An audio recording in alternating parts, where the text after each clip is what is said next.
दोस्तों, आप कैसे हैं? आई होप यू मैं आशा करता हूँ कि आप लोग अच्छे होंगे। दोस्तों, आज हम लोग सब अपने ज्योग्राफी के क्लास में जो पुराने वीडियो में जहाँ तक हमने पढ़ा था उससे आगे हम लोग सब पढ़ेंगे, ठीक है। तो दोस्तों, मैं एक बात बताना चाहता हूँ कि अभी आपको पता होगा कि बहुत सारे अभी एग्ज़ाम्स होने वाले हैं, चाहे वह रेलवे का एग्ज़ाम्स हो, चाहे वह बिहार पुलिस का एग्ज़ाम्स हो, और चाहे वह यूपीएससी पीटी का एग्ज़ाम हो। तो बहुत सारे ऐसे एग्ज़ाम्स हैं जो कि हाल फिलहाल अभी होने वाले हैं, ठीक है, और कुछ हो भी रहे हैं, ठीक है। तो दोस्तों, एक वीडियो और एक क्लास आपके लिए काफ़ी ज़्यादा हेल्पफुल है, चाहे किसी भी एग्ज़ाम्स हो। अगर आप किसी भी एग्ज़ाम्स को एक समान आप दृष्टि से देखकर आप तैयारी करते हैं तो दोस्तों आपके लिए काफ़ी ज़्यादा हेल्पफुल होगा। दोस्तों, एग्ज़ाम्स चाहे छोटा हो चाहे बड़ा हो, सभी का आज एक लेवल हो चुका है। इसलिए आप किसी एक एग्ज़ाम को खास तौर पर मान कर ये ना तैयारी करें कि ये एग्ज़ाम्स छोटा है और ये हमको हो जाएगा, नहीं। आज सभी एग्ज़ाम्स बहुत सारे, मतलब कि काफ़ी ज़्यादा लोग इसमें ज़्यादा से ज़्यादा फॉर्म को भर रहे हैं और एग्ज़ाम्स देने के लिए एग्ज़ाम में अपीयर हो रहे हैं। दोस्तों, आपको पता है कि अभी हर किसी का एक सपना है कि हम सरकारी नौकरी करें। इसलिए कि सरकारी नौकरी का दोस्तों क्रेज़ बहुत ज़्यादा बढ़ गया है। इसलिए आपको भी उसी तरीक़ा से मेहनत करना पड़ेगा। पहले आपको सिलेबस को कंप्लीट करना होगा। पहले तो आपको हर जो भी आपके सिलेबस है उसको सिलेबस को आपको कम से कम साल भर, 1.5 साल आपको सिलेबस पर काम करना होगा। जब तक आप सिलेबस पर काम नहीं करेंगे, आपको सिलेबस को तैयार नहीं करेंगे, तब तक आप उस चीज़ को नहीं समझ पाएंगे, ठीक है। दोस्तों, मैं भी आप ही लोग के बीच से एग्ज़ाम्स को क्रॉस करके निकाल कर मैं आप यहाँ तक पहुँचा हूँ, ठीक है। तो मुझे पता है कि आखिर किस तरीक़ा से लोग कहाँ पर समय नहीं दे पाते हैं।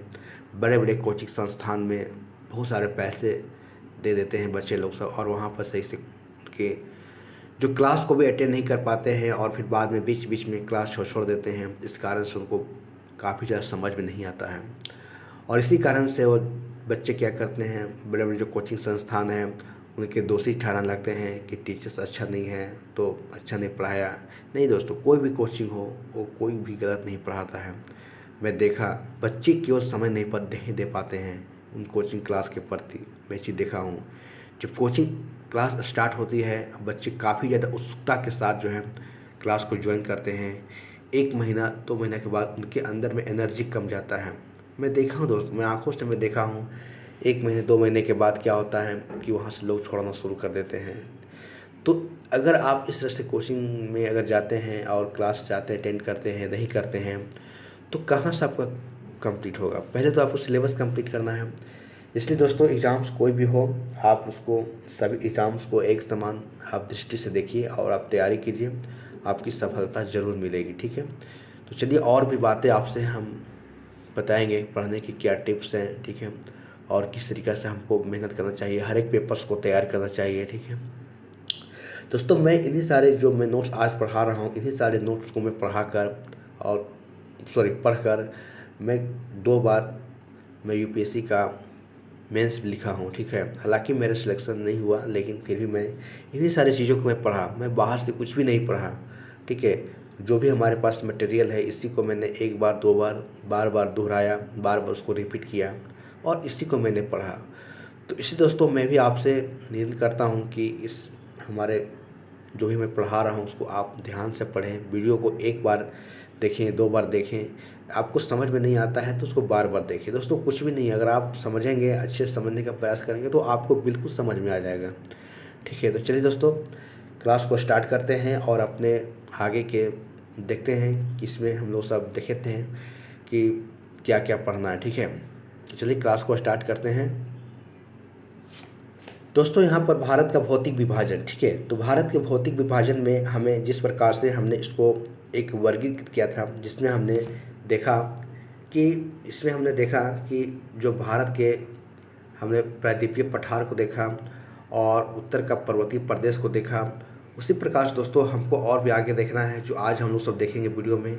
इसमें देखेंगे, आज पढ़ेंगे कि भारत का जो हमारा विशाल मैदान उसको पढ़ेंगे, और भारत का विशाल मरुस्थल को पढ़ेंगे, और उसके बाद तटीय प्रदेश को पढ़ेंगे और द्वीपीय प्रदेश को पढ़ेंगे, ठीक है। तो इन 4 टॉपिक जो आज जो हमारा इसी के अंतर्गत जो पढ़ना है, भौतिक विभाजन अंतर्गत में उसको आज हम लोग सब ख़त्म कर देंगे, ठीक है। और इसके बाद दोस्तों जितने सारे हमने टॉपिक देखा, चाहे प्रायद्वीपीय पठार के देखा, उसके बाद उत्तर का प्रदेश को देखा, उत्तर भारत के विशाल मैदान को देखा, उत्तर का विशाल मरुस्थल को देखा, तटीय प्रदेश और द्वीपीय, इन सारे से मैं आपको अगले वीडियो में एमसीक्यू क्वेश्चंस को करा दूंगा, ठीक है। तो जो आपके एग्ज़ाम्स के लिए एक प्रैक्टिस हो जाएगा और उसको बार बार आप जब बनाएंगे तो आपके लिए एग्ज़ाम्स के लिए काफ़ी ज़्यादा हेल्पफुल भी होगा, ठीक है। चलिए दोस्तों, हम लोग देखते हैं भारत का जो विशाल मैदान है उसके बारे में आज हम लोग सब देखेंगे, ठीक है।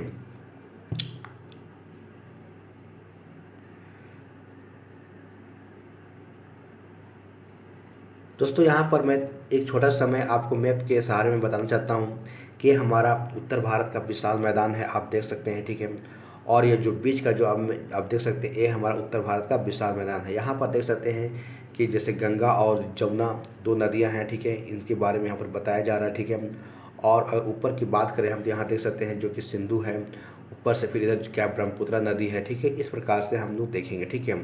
और ये हमारा क्या है, अगर इस बीच का एरिया की बात करें हम, आप देख सकते हैं इस बीच का एरिया, ये हमारा क्या है, जो ये हमारा गंगा नदी का तंत्र है, ठीक है। आप देख सकते हैं किस प्रकार से यहाँ पर डिवाइड किया गया, ठीक है। तो इसी के बारे में हम लोग सब आज हम लोग सब देखते हैं, ठीक है। यहाँ देख सकते हैं कि हमारे दक्षिण का पठार था, उसके बाद पठारी प्रदेश है, तो तमाम चीज़ों के बारे में आप देखे थे, ठीक है। इस सब सारी चीज़ों को मैंने आपको बताया था। तो हमारे पुराने वीडियो को अगर आप नहीं देखे हैं तो जाकर वहाँ से आप देख लें, ठीक है, कि आज हम लोग सब आगे पढ़ने वाले हैं। तो दोस्तों चलिए यहाँ देखते हैं इसमें क्या है, देखिए।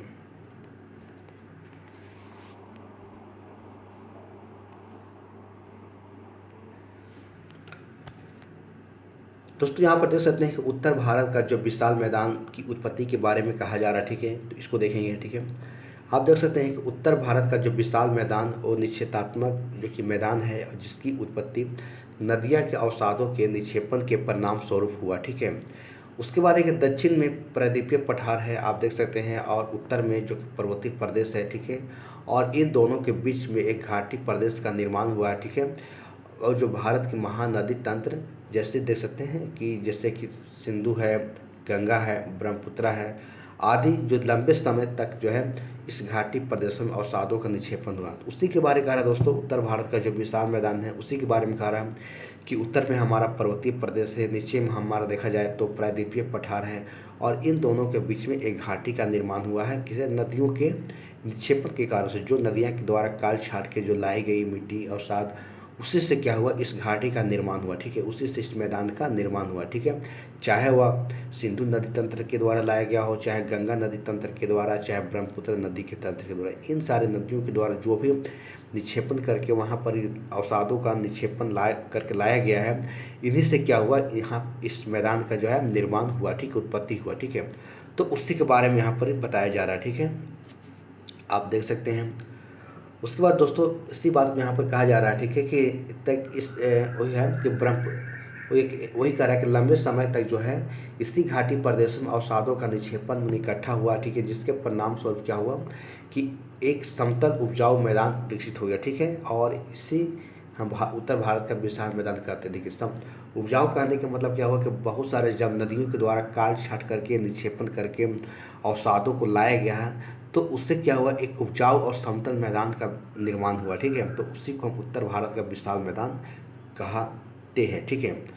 उसके बाद दोस्तों यहाँ पर देखेंगे, हम सब वर्गीकरण को देखेंगे, ठीक है, कि उत्तर भारत के जो विशाल मैदान का किस प्रकार से हम लोग वर्गीकरण करके पढ़ेंगे, आप देख सकते हैं, ठीक है, कि सबसे पहले तो प्रादेशिक वर्गीकरण करेंगे, जिसमें हम लोग सब पंजाब और हरियाणा के मैदान को देखेंगे। उसके बाद गंगा के मैदान, जैसे कि ऊपरी गंगा देखेंगे, गंगा के बीच का क्षेत्र को देखेंगे, और गंगा की निचली जगह को देखेंगे, ठीक है। उसके बाद देखेंगे असम में जो कि ब्रह्मपुत्र का मैदान को देखेंगे, ठीक है। और उसी प्रकार से आप देख सकते हैं एक लंबवत जो कि वर्गीकरण देखेंगे, जैसे कि भावर हो गया, तराई हो गया, बांगर हो गया, खादर हो गया। तो ये सब क्या है, ये सब उनकी जो है एक वर्गीकरण की विशेषता है, ठीक है। तो इस प्रकार से हम लोग सब एक एक करके के यहाँ पर पढ़ने का प्रयास करेंगे, ठीक है। चाहे वह प्रादेशिक प्रदेशों वर्गीकरण हो, चाहे वह लंबवत उधरवत वर्गीकरण हो, ठीक है। तो इस प्रकार से हम देखेंगे, ठीक है। तो सबसे पहले इसमें देखेंगे दोस्तों, हम सब पंजाब और हरियाणा के मैदान को देखेंगे, ठीक है। आप देख सकते हैं कि ये हमारा पंजाब और हरियाणा का मैदान है। आप यहाँ थोड़ा सा एक मैप लिया मैं, आप इसी मैप के सहारे आप समझिएगा, ठीक है, कि किस प्रकार से हमारा पंजाब हरियाणा के हम बताया जा रहा है, ठीक है। देखिए, अगर इस क्षेत्र की बात करें दोस्तों, आप एक मिनट, आप एक चीज़ यहाँ देख सकते हैं, जैसे कि आप या अगर आप मैप के सहारे अगर आप देखने का प्रयास करेंगे, ठीक है, तो देखिए यहाँ पर ही हमारा क्या है, पंजाब है, यहाँ पंजाब है और यहीं पर राजस्थान का क्षेत्र है, देखेंगे आप, ठीक है। और इधर क्या है, गंगा नदी जो कि जा रही है, ठीक है, इधर गंगा नदी जा रही है, ठीक है। तो यहीं पर बता रहा है कि इस जगह जो हमारा है, इसी जगह जो है क्या पंजाब का क्षेत्र है, आप देख सकते हैं, और यहाँ राजस्थान का क्षेत्र है, ठीक है। उसी प्रकार से गंगा की बातें कह रही है, तो उत्तरी गंगा हो गया, उसके बाद बीच वाली गंगा हो गया, और हमारे निचली गंगा हो गया, ठीक है। और नीचे हमारा क्या है, ब्रह्मपुत्रा की मैदान हुआ, ठीक है। तो इस प्रकार से यहाँ पर जो है समझाया गया है। तो चलिए यहाँ पर देखते हैं तो पंजाब हरियाणा के मैदान को देखते हैं। तो यह मैदान उत्तर भारत के विशाल मैदान जो का पश्चिमी भाग है, जिसका निर्माण अगर बात करें हम, तो समतल तथा जो उसकी सहायक सतलज तथा उसकी सहायक नदियाँ के द्वारा लंबे समय तक अवसादों के जमा हुआ निक्षेपण से हुआ, ठीक है। तो दोस्तों साफ यहाँ पर बातें कहा जा रहा है कि जो हमारा पंजाब और हरियाणा के क्षेत्र हैं, यहाँ पर सतलज और उसकी सहायक नदियाँ के लंबे समय तक क्या हुआ, यहाँ पर अवसादों का इकट्ठा हुआ, ठीक है। और जब उनको नदियों द्वारा इकट्ठा किया गया, काट छाट कर लाया गया, जो भी अवसाद लाया गया उनको इकट्ठा किया गया, तो उसी से क्या हुआ, इस मैदान का निर्माण हुआ, ठीक है। पंजाब हरियाणा का जो मैदान है उससे निर्माण हुआ, ठीक है। तो आप देख सकते हैं कि किस प्रकार से जो है इनका निर्माण हो रहा है, ठीक है। उसके बाद यहाँ पर लिखा गया दोस्तों कि इस मैदान में जलवायु जो कि कैसी अर्ध शुष्क जो कि अर्ध शुष्क जलवायु है और आर्द्र भी है, ठीक है, का उदाहरण, ठीक है। और जहाँ पर ग्रीष्म ऋतु में अधिक वर्षा होती थी, यानी यहाँ को भी बताया जा रहा है कि यहाँ की जो जलवायु है अर्ध शुष्क जलवायु है और आर्द्र जो कि आर्द्र जलवायु, ठीक है, जहाँ पर वर्षा क्या बोल रहे ग्रीष्म ऋतु में अधिक होती है, ठीक है। उसके बाद दोस्तों यहाँ बताया जा रहा है कि इस मैदान में अगर देखा जाए तो जलोढ़ मृदा की उपस्थिति है, जो कि उपजाऊ मृदा का उदाहरण, ठीक है। देखिए जलोढ़ मृदा की है, अगर नदियों के द्वारा अगर जलोढ़ मृदा का निर्माण हुआ है तो एक काफ़ी ज़्यादा क्या है, उपजाऊ भी है, ठीक है। उसके बाद दोस्तों बताया जा रहा है कि इस मैदानी प्रदेशों में जो कि पर्वतीय वनस्पतियों की उपस्थिति है और सिंचाई के साधनों का विकास कार्य इस मैदान में व्यावसायिक कृषि के देखिए दोस्तों यहाँ पर पंजाब और हरियाणा के जो क्षेत्र है, यहाँ पर कृषि कार्य बहुत ज़्यादा बड़े पैमाने पर यहाँ पर जो है किए जाते हैं, ठीक है। तो यहाँ बातें कही जा रही है कि सिंचाई के संसाधनों का विकास हुआ, ठीक है, विकास कार्य में काफ़ी ज़्यादा तेज़ी से वृद्धि हुआ। इस प्रदेशों में क्या हुआ कि व्यावसायिक कृषि की जाती है, ठीक है। तो आप देख सकते हैं कि किस प्रकार से यहाँ जो है मिट्टी उपजाऊ होने के कारण से जो है यहाँ पर जो व्यावसायिक कृषि की जा रही है, ठीक है। उसी प्रकार दोस्तों यहाँ देख सकते हैं, ठीक है, ठीक है, कि इस क्षेत्र में नहरों का जाल बिछा हुआ, ठीक है, और साथ ही साथ जो कि यहाँ पर देख सकते हैं कि नलकूप है, सिंचाई भी उपजाऊ स्तर पर की जाती है। कहाँ पर, पंजाब और हरियाणा की बात की जा रही है, ठीक है। अगर यह प्रदेश देखे जाए तो गेहूं हो गया, चावल हो गया, गन्ना हो गया, कपास हो गया और सब्जी, पशुपालन आदि के लिए उपस्थित है, ठीक है। आप देख सकते हैं कि इतना ज़्यादा उपजाऊ है, इतना ज़्यादा मतलब कि वहाँ पर जो कृषि कार्य के लिए साथ साथ जो यहाँ पर है, आप देख सकते हैं कि पशुपालन के भी काम किए जा रहे हैं, ठीक है, यहाँ पर, ठीक है। तो इन सारे चीज़ों के बारे में हम सब देख रहे हैं। पंजाब हरियाणा के जो क्षेत्र हैं उसके बारे में क्या उनकी विशेषता है उसके बारे में देख रहे हैं, ठीक है। उसके बाद देखते दोस्तों कि इस क्षेत्र में खाद्य प्रसंस्करण उद्योग केंद्रन अधिक है, ठीक है, जिसके कारण से क्या हुआ, प्रदेश में कृषि प्रदेशों अर्थात खाद्य प्रसंस्करण उद्योगों के लिए कच्चे माल की प्राप्त उपलब्धता, ठीक है। और इस क्षेत्र में हरित क्रांति सफल हुई थी और इस क्षेत्र में देखा जाता पूंजीवादी कृषि का प्रचलन पहले से था और बड़े बड़े किसानों या पूंजीवादी जो कि किसानों के कारण जो पूंजी निवेश की कोई समस्या नहीं। देखिए दोस्तों यहाँ पर पंजाब हरियाणा के क्षेत्र की बात की जा रहा है कि यहाँ पर खाद्य प्रसंस्करण, देखिए खाद्य प्रसंस्करण आज ऐसा जो कि अगर देखा जा रहा है तो इतना ज़्यादा मतलब कि बढ़ गया है कि लोगों को क्या है कि बना बनाया हुआ खाना जो है अभी होम डिलीवरी हो रहा है, ठीक है। तो वही खाद्य प्रसंस्करण जो आज हम लोग सब जोमेटो हो, स्विगी हो, जो आज हम लोग सब जो पैकेजिंग जो बंद डिब्बे में जो भोजन हमारे दरवाजे तक जो पहुँचाए जाते हैं, ठीक है, तो वही खाद्य प्रसंस्करण है। अगर वही चीज़ यहाँ बताया जा रहा है कि पंजाब और हरियाणा के क्षेत्र में यहाँ क्या है कि कच्चे माल की बहुत ज़्यादा पर्याप्त उपलब्धता है, जिसके कारण से क्या है कि उनसे क्या है कि देखिए पंजाब हरियाणा के क्षेत्र है और बगल में हमारा दिल्ली है, तो काफ़ी ज़्यादा जो है ज़्यादा के डिस्टेंस नहीं है, ठीक। तो आज देखा जाए तो इसी कारण से क्या है कि इन क्षेत्र में जो है खाद्य प्रसंस्करण उद्योग जो है काफ़ी ज़्यादा जो है यह तेज़ी से बढ़ रहा है, ठीक है। आज शहरों में देखा जाए तो बहुत सारे ऐसे हैं लोग कि बना बनाया हुआ खाना जो उनको चाहिए, ठीक है। तो इसके लिए क्या है कि सरकार भी है इस पर काफ़ी ज़्यादा काम भी कर रही है, ठीक है। तो देख रहे हैं कि पंजाब और हरियाणा में यहाँ जो बड़े बड़े किसान हैं उनको कृषि कार्य को करने के लिए किसी प्रकार की पूंजी की भी कमी नहीं है, कोई समस्या नहीं है, ठीक है। और आप देख रहे हैं कि इस क्षेत्र में हरित क्रांति भी सफल हुआ है, ठीक है। तो ये तमाम सारी चीज़ों को आप यहाँ पर देख सकते हैं, ठीक है। तो इस तरह से आगे देखेंगे और क्या, ठीक है, देखते हैं। उसी प्रकार से यहाँ दोस्तों कि इस क्षेत्र में जैसे कि भाखड़ा नांगल बांध के कारण से देख सकते हैं कि विद्युत उत्पादन भी मिल रहा है। देखिए दोस्तों कि जब वहाँ पर कृषि कार्य हो रहा है तो उस कृषि कार्य को करने के लिए जैसे कि वहाँ पर भाखड़ा नांगल बांध है और उसी बांध के कारण बांध से पानी तो मिल ही रहा है, लेकिन उसके साथ साथ और क्या है तो उसी जो बांध पर एक उसको डैम बनाकर वहाँ पर का बिजली का उत्पादन भी किया जा रहा है, ठीक है, ताकि उनको कृषि कार्य को करने के लिए बिजली भी मिल सके, ठीक है।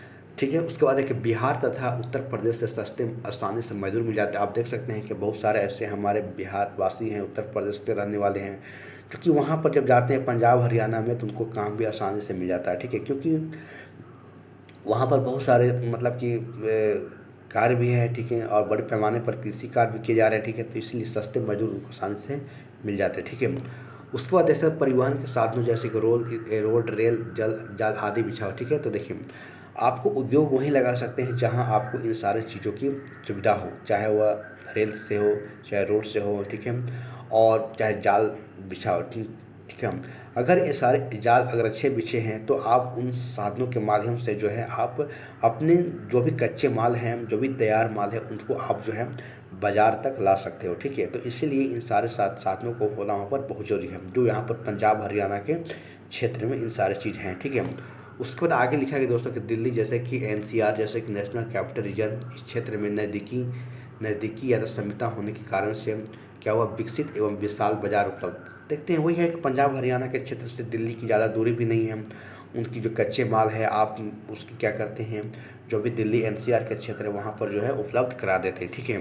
तो इससे वहाँ के लोगों को भी ज़रूरतें पूरी हो जाती हैं और जो हमारे बड़े बड़े किसान हैं उनकी भी जो आसानी से जो है माल जो है यहाँ पर बिक जाते हैं, ठीक है। उसी प्रकार देख सकते हैं दोस्तों, ठीक है, कि भारत सरकार की नीतियाँ भी खाद्य प्रसंस्करण उद्योग के अनुकूल है, ठीक है। और सरकार देख सकते हैं कि सरकार भी जो है खाद्य प्रसंस्करण उद्योग को लेकर काफ़ी ज़्यादा कार्य भी कर रही है। उसके बाद सतलज तथा उसकी सहायक नदियाँ जो कि स्वच्छ जल की आपूर्ति भी कर दे रही है। आप देख सकते हैं कि उनको कृषि कार्य को करने के लिए जो कि सतलज और उनकी सहायक नदियाँ द्वारा जल की भी आपूर्ति की जा रही है, ठीक है। उसी प्रकार देखेंगे दोस्तों यहाँ पर देखने का प्रयास करेंगे हम सब कि और यहाँ पर लिखा गया, ठीक है, देख सकते हैं, ठीक है, कि इस मैदान में उपस्थित जैसे द्वाब कहने के मतलब दो नदियाँ के बीच का जो भूमि उसे द्वाब कहते हैं, ठीक है। आप देख सकते हैं यहाँ पर जैसे आप याद रखिएगा बिस्त कहने का मतलब होता है ब्यास और सतलज का जो हमारा जो बीच का जो दूरी बीच का जो जगह है उसे हम लोग सब बिस्त कहते हैं, ठीक है। तो ब्यास किसके बी का मतलब ब्यास हो गया और सस्त का मतलब क्या होगा सतलुज हो गया, ठीक है। उसी प्रकार से बारी को देखेंगे जैसे कि ब्यास हो गया और रावी हो गया, ठीक है। तो बारी को याद रखेंगे, ठीक है। उसके बाद चाच को देखेंगे, चाच कहने का मतलब होता है सब शॉर्ट तरीका याद करें दोस्तों, ठीक है, जैसे चिनाब हो गया और झेलम हो गया। उसी प्रकार से रचना को याद रखेंगे रावी और पंजाब हो गया, ठीक है, सॉरी रावी और चिनाब हो गया, ठीक है। तो दोस्तों इस प्रकार से कुछ दोआब भी हैं जो नदियाँ जो दो नदियों के जो बीच का जो भूमि है, तो आप इसको याद रखिएगा, ठीक है।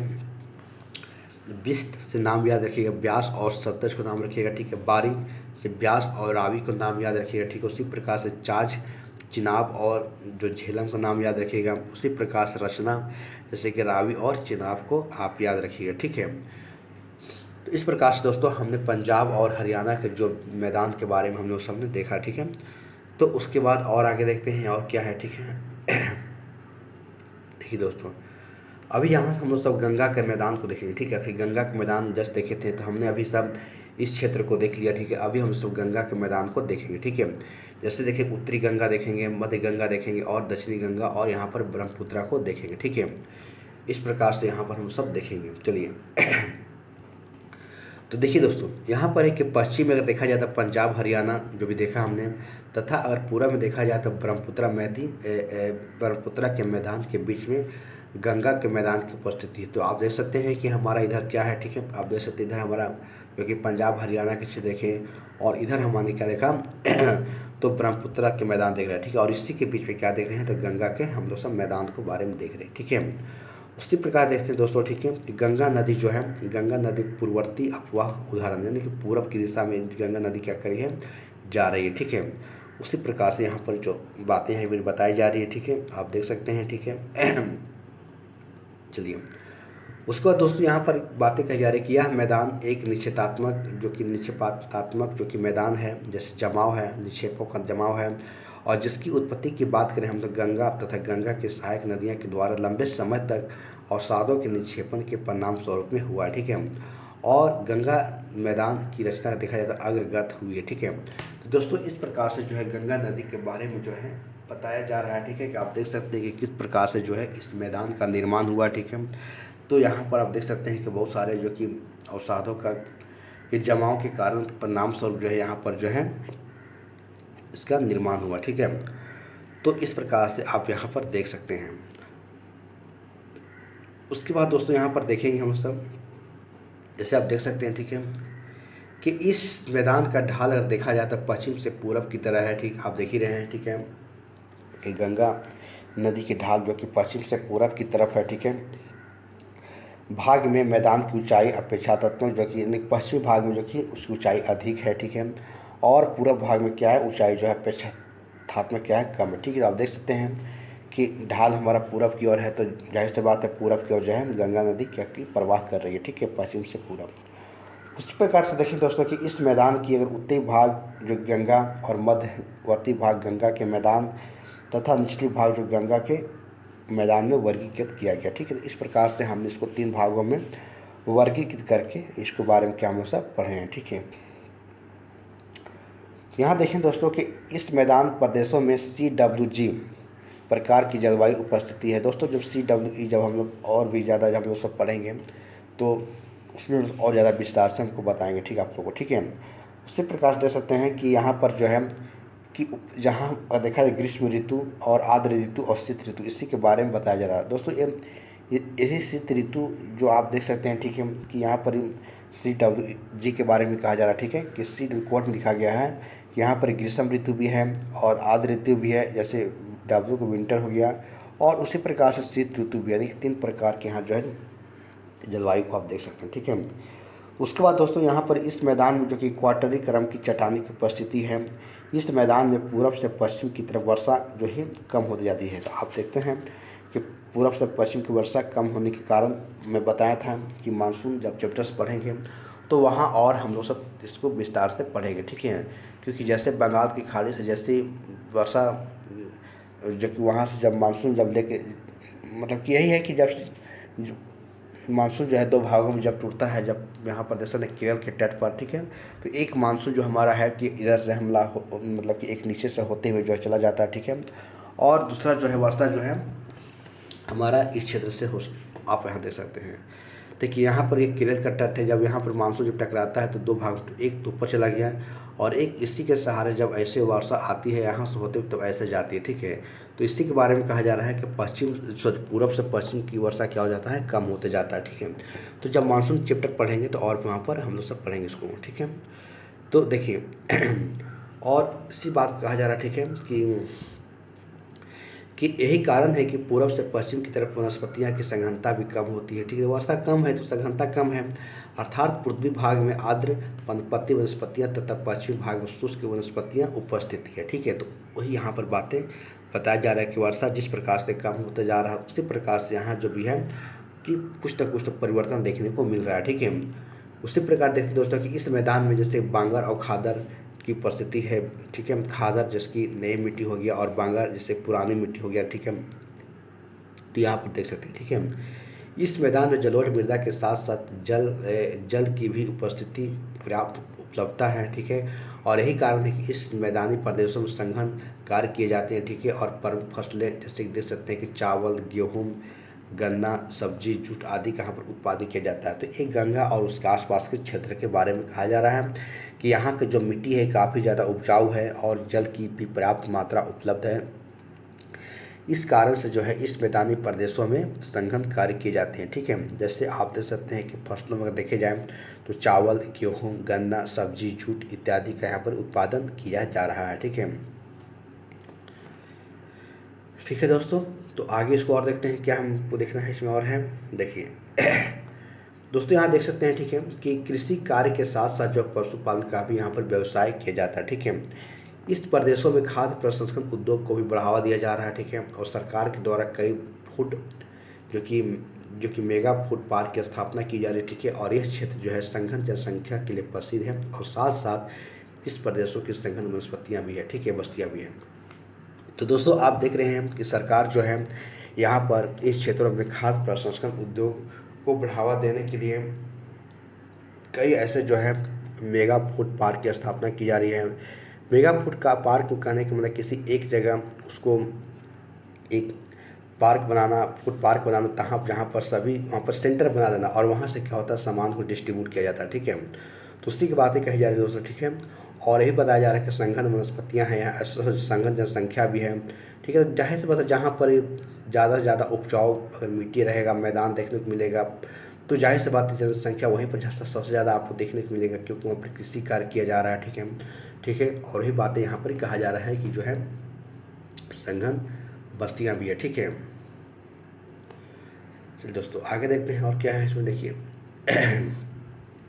अब समस्या क्या है। ठीक है, समस्या देखा जाए, ठीक है, तो इस क्षेत्र में अत्यधिक सिंचाई के कारण से जो कि क्या होता है कि जो लीचिंग होता है, लीचिंग कहने के मतलब होता है कि जो मिट्टी का जो ऊपर का जो लेयर होता है उसको क्या होता है निछालन हो रहा है। ठीक है, उसको हटाए परत हट रहा है। ठीक है, वही करा कि इस क्षेत्र में अत्यधिक सिंचाई के कारण क्या निछालन लीचिंग उत्पन्न हो रही। ठीक है, और उर्वरकों के उपयोग से क्या हो रहा है, सर्वाधिक रासायनिक के कारण से क्या हो रहा है, जहाँ एक तरफ नदी के जल प्रदूषण की समस्या उत्पन्न हो रही तो वही दूसरी और क्या हो रही है, भौम जल प्रदूषण की समस्या उत्पन्न हो रही है। आप देख सकते हैं दोस्तों कि अगर आप ज़्यादा से ज़्यादा अगर कृषि कार्य के लिए रासायनिक उर्वरक का उपयोग करेंगे तो उससे क्या होता है कि जल तो प्रदूषण होता ही है, उसके साथ साथ क्या होता है कि जो हमारा भौम जल है, जो आज जो हम लोग सब नलकूप के माध्यम से जो पानी को जो ट्यूब जो कि बैल जो लगा हुआ जो कि उसको जो कि पानी जो बाहर निकालते हैं उससे क्या हो रहा है वो भी हमारा क्या प्रदूषित हो रहा है। ठीक है, तो इन सारे बातों को यहाँ पर ही बताया जा रहा है। ठीक है, कि ज़्यादा से ज़्यादा तो समस्या बताया जा रहा है कि किस प्रकार से समस्या भी हो रही है। ठीक है, देखिए उसके बाद दोस्तों कि लवणीकरण की समस्या, मृदा में नमक की मात्रा अधिक हो जाना और मृदा के अपरदन की समस्या, ये सारे समस्या उत्पन्न होने के कारण क्या है कि ज़्यादा से ज़्यादा रासायनिक का उपयोग करना। ठीक है, आप देख सकते हैं कि जलीय भागों में प्रदूषण तत्वों की मात्रा अधिक होने के कारण से मृत क्षेत्र का निर्माण हो रहा है। आप देख सकते हैं कि जो जल में हमारे बहुत सारे ऐसे जो जीव जंतु रहते हैं उनमें क्या होता है कि जब अधिक मात्रा में जब जल प्रदूषित हो जाता है तो उसमें क्या होता है, जो भी हमारे छोटे छोटे जीव हैं उनको ऑक्सीजन नहीं मिल पाता है। ठीक है, तो उनकी क्या हो जाती है, यहाँ पर मृत्यु हो जा रही है। ठीक है, उसके बाद देख सकते दोस्तों कि अनावश्यक जल, अनावश्यक कहने का मतलब होता है कि ऐसा जल जिसमें कि ऑक्सीजन की मात्रा कम हो। ठीक है, और इसे अनावश्यक जल कहते हैं। ठीक है, तो ज़्यादा प्रदूषण होगा तो जाहिर सी बात ऑक्सीजन की मात्रा तो कम होगा ही। ठीक है, तो इस प्रकार से आप देख सकते हैं। ठीक है, उसी प्रकार देखते हैं कि शैवाल ब्लूम क्या है, आप देख सकते हैं। ठीक है, जब कभी जलीय भागों में पोषक तत्वों की मात्रा बढ़ जाती है, ठीक है, तो इसमें क्या होता है इट्रोफिकेशन संपोषणीयता कहा जाता है। ठीक है, जिसके कारण जलीय भागों में अचानक से शैवालों की वृद्धि हो जाती है। ठीक है, और इसमें शैवाल ब्लूम कहते हैं। आप देख सकते हैं कि अगर आप देख सकते हैं कि शैवाल ब्लूम की बातें हैं भी कहा जा रही हैं कि ज़्यादा ज़्यादा जब इसमें क्या होता है कि बहुत सारे ऐसे जब जीव जंतु मर जाते हैं तो मरने के बाद क्या होता है कि अचानक उसमें क्या होता है कि उसमें संपोषणी की मात्रा बहुत ज़्यादा बढ़ जाता है। ठीक है, और उससे क्या होता है कि जो भी हमारे शैवाल हैं जो कि आप देखते होंगे उसकी काफ़ी ज़्यादा तेज़ी से उनकी वृद्धि हो जाता है। ठीक है, तो उसमें क्या होता है, ऐसी स्थिति में क्या होता है कि जीव जंतु तो वहाँ पर मर गए हैं, अब मरने के बाद उनकी जो भी उनकी जो बचे हुए अंश है उससे क्या होता है कि बहुत ज़्यादा जो है संपुष्टिता जो कि आप देख सकते हैं। ठीक है, पोषक तत्वों की मात्रा यहाँ पर बढ़ जा रही है। ठीक है, तो इसी कारण से क्या हो रहा है कि शैवाल का वहाँ पर वृद्धि हो रही है। ठीक है, तो और ऑक्सीजन की मात्रा वहाँ पर कम जा रही है। ठीक है, आप देख सकते हैं। उसके बाद मृत क्षेत्र क्या देखिए, मृत क्षेत्र कहने के मतलब इसका संबंध होता है समानता जो कि जलीय क्षेत्रों से है। जब विभिन्न कारणों से जल में ऑक्सीजन की मात्रा कम हो जाती है और जहरीली हो जाती है तो शैवाल ब्लूम के कारण जल के प्रकाश की कमी हो जाती है। आप देख सकते हैं सिर्फ उसी बात को कहा जा रहा है कि मृत क्षेत्र कहने का मतलब कि ज़्यादा से ज़्यादा जब जल प्रदूषण हो जाता है तो उसमें क्या होता है कि ऑक्सीजन उसमें नहीं जा पाता। ऑक्सीजन जब नहीं जा पाता है तो वहाँ पर क्या होता है, ठीक है, तो वहाँ जब प्रकाश जब पहुँच ही नहीं रहा है, ठीक है, तो वहाँ पर क्या शैवाल जैसे कि आप देख सकते हैं कि तेज़ी से यहाँ पर क्या होते हैं वृद्धि हो जाते हैं, ठीक है, क्योंकि प्रकाश पहुँचेगा तभी तो वहाँ पर जो जलीय जीव जंतु हैं अपनी पोषक तत्व को ले पाएंगे और वहाँ पर मिल ही नहीं रहा है, ठीक है, तो इस कारण से क्या हो रहा है, ना तो उनको ऑक्सीजन मिल रहा है ना तो प्रकाश मिल रहा है, ठीक है, तो ऐसी स्थिति में क्या जो शैवाल जो है काफ़ी तेज़ी से इसमें क्या होते हैं बढ़ जाते हैं, ठीक है। तो इसी के बारे में दोस्तों ये तो पूरा आपको गंगा के मैदान के बारे में बताया जा रहा है, ठीक है, आप देख सकते हैं, ठीक है। उसी प्रकार और देखते हैं दोस्तों कि जलीय भागों में जीवों की मृत्यु होने लगती है, ठीक है, उसी के बारे में कहा जा रहा है, ठीक है, मृत क्षेत्र के बारे में है कि जलीय भागों में जीवों की मृत्यु होने लगती है और मृत क्षेत्र का निर्माण हो जाता है, ठीक है। और हाल में आप देख सकते हैं कि प्रकाशित एक रिपोर्ट में बताया गया है कि बंगाल की खाड़ी में मृत क्षेत्र का लगातार विस्तार हो रहा है। क्यों कि बंगाल की खाड़ी में आप देख सकते हैं किस प्रकार से एक उदाहरण के तौर पर बताया जा रहा है, ठीक है, कि वहाँ पर जो लगातार तेज़ी से जो है मृत क्षेत्र का क्या हो रहा है विस्तार हो रहा है, ठीक है। तो दोस्तों इस प्रकार से हमने से जो कि गंगा नदी तंत्र को बारे में हम लोग सब देख लिया, ठीक है। उसी प्रकार दोस्तों अभी थोड़ा ब्रह्मपुत्र नदी के बारे में देखेंगे, ठीक है, कि थोड़ा ब्रह्मपुत्र नदी के बारे में हम लोग सब देखेंगे, ठीक है। चलिए तो देखिए दोस्तों सबसे पहले हमने इसको एक मैप के आधार पर 4 डिवाइड में हमने बांटने का प्रयास किया, ठीक है, और इसमें हमने ये देखा, ठीक है, कि आप यहाँ देख सकते हैं कि ब्रह्मपुत्र नदी जो है आप सोच इस तरह से आप मैप में बना लीजिए, ठीक है। देखिए आप देख सकते हैं कि यहीं पर कैलाश पर्वत है और यहीं से जो आप देख सकते हैं इसी जगह से जो है ये बहुत सारे नदियाँ यहाँ पर निकल रहे हैं, ठीक है, जैसे सिंधु हो गया, सतलज हो गया, ब्रह्मपुत्र हो गया, ठीक है। तो यहीं से जो क्या है ब्रह्मपुत्र नदी का निकल रहा है और यहीं पर लास्ट में जाता है जो कि हमारा अरुणाचल प्रदेश की सीमा में एंट्री करने के बाद जो है जब इंडिया में प्रवेश करता है, ठीक है, और उसके बाद जो है इधर आके जो है आपको इधर मतलब कि नीचे बंगाल की खाड़ी में जो है गिर जा रही, ठीक है। उसी प्रकार से आप देख सकते हैं, ठीक है। तो इसके बारे में हम सब देखते हैं कैसे इसकी विस्तार हो रही है, ठीक है। देखिए कह रहा है कि यह मैदान उत्तर भारत यानी उत्तर भारत की बातें करिए, उत्तर भारत के विशाल मैदान का पूर्वी भाग है, यानी कि हमारे ये जो भाग अभी जो पढ़े हमने तो इसी के क्या पूर्वी भाग के बारे में कहा जा रहा है, ठीक है, भाग है, ठीक है, जिसकी उत्पत्ति देखा जाए तो ब्रह्मपुत्र एवं इसकी सहायक नदियां के अवसादों के द्वारा निक्षेपण से हुई है, ठीक है। तो सेम वही बातें ये भी कहा जा रहा है कि अगर इस क्षेत्र का जो निर्माण हो रहा है, ठीक है, तो उसमें क्या हो रहा है कि जो भी नदियां के द्वारा अवसादों का निक्षेपण किया गया है तो उसी से क्या हो रहा है इस क्षेत्र का निर्माण हो रहा है, ठीक है। तो इस बात को यहाँ पर दोस्तों बताया जा रहा है, ठीक है। तो आगे देखते दोस्तों, ठीक है, देखिए इसमें दोस्तों कि इस मैदान का ढाल अगर देखा जाए तो उत्तर पूरब यानी कि उत्तर पूरब की बात करी जा रही है, ठीक है, यानी कि यहाँ पर जो है ये उत्तर और पूरब की बात की जा रही है, ठीक है। उत्तर पूरब से दक्षिण पश्चिम यानी कि देखिए ये दक्षिण पश्चिम है और इसको दक्षिण पश्चिम यानी इस क्षेत्र तक कहा जा रहा है, ऐसे से ऐसे बातें कही जा रही है, ठीक है। वही है कि इस मैदान का अगर ढाल देखा जाए तो उत्तर पूरब से लेकर दक्षिण और पश्चिम की तरफ में जो कि यहाँ पर इसकी जो कि ढाल दिखाया जा रहा है, ठीक है, आप देख सकते हैं, ठीक है। उसके बाद है कि इस प्रदेश में जलवायु कैसी आर्द्र जलवायु है, ठीक है, और साथ साथ जलोढ़ मृदा जो कि मृदा का भी यहाँ पर उपस्थिति है, ठीक है। तो आप देख सकते हैं कि यहाँ की जलवायु भी आर्द्र है और मृदा भी देखा जाए जलोढ़ मिट्टी है, ठीक है। इस क्षेत्र की जलवायु के देखा जाए तो धान की कृषि के अनुकूल है, तो जाहिर सी बात आर्द्र जलवायु हो तो, और मैदानी प्रदेशों में देखा जाए तो धान की कृषि के यहाँ पर की जाती है और साल में 2 बार धान की कृषि के साथ साथ यहाँ अगर बात की जाए तो यहाँ पर मछली पालन भी यहाँ पर किया जा रहा है, ठीक है, इन क्षेत्रों में, ठीक है, जो हमारा असम का क्षेत्र है। तो उसी के बारे में कहा जा रहा है कि यहाँ पर जो है कि यहाँ की जो जलवायु है धान की कृषि के लिए अनुकूल है और यहाँ देखा जाए तो धान की कृषि के साथ साथ जो है इन क्षेत्रों में मछली का भी पालन किया जा रहा है, ठीक है। तो इनकी एक अपनी भौगोलिक विशेषता है, ठीक है।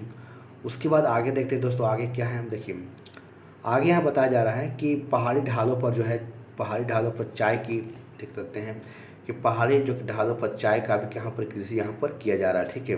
इस बारे में आप देख सकते हैं, ठीक है।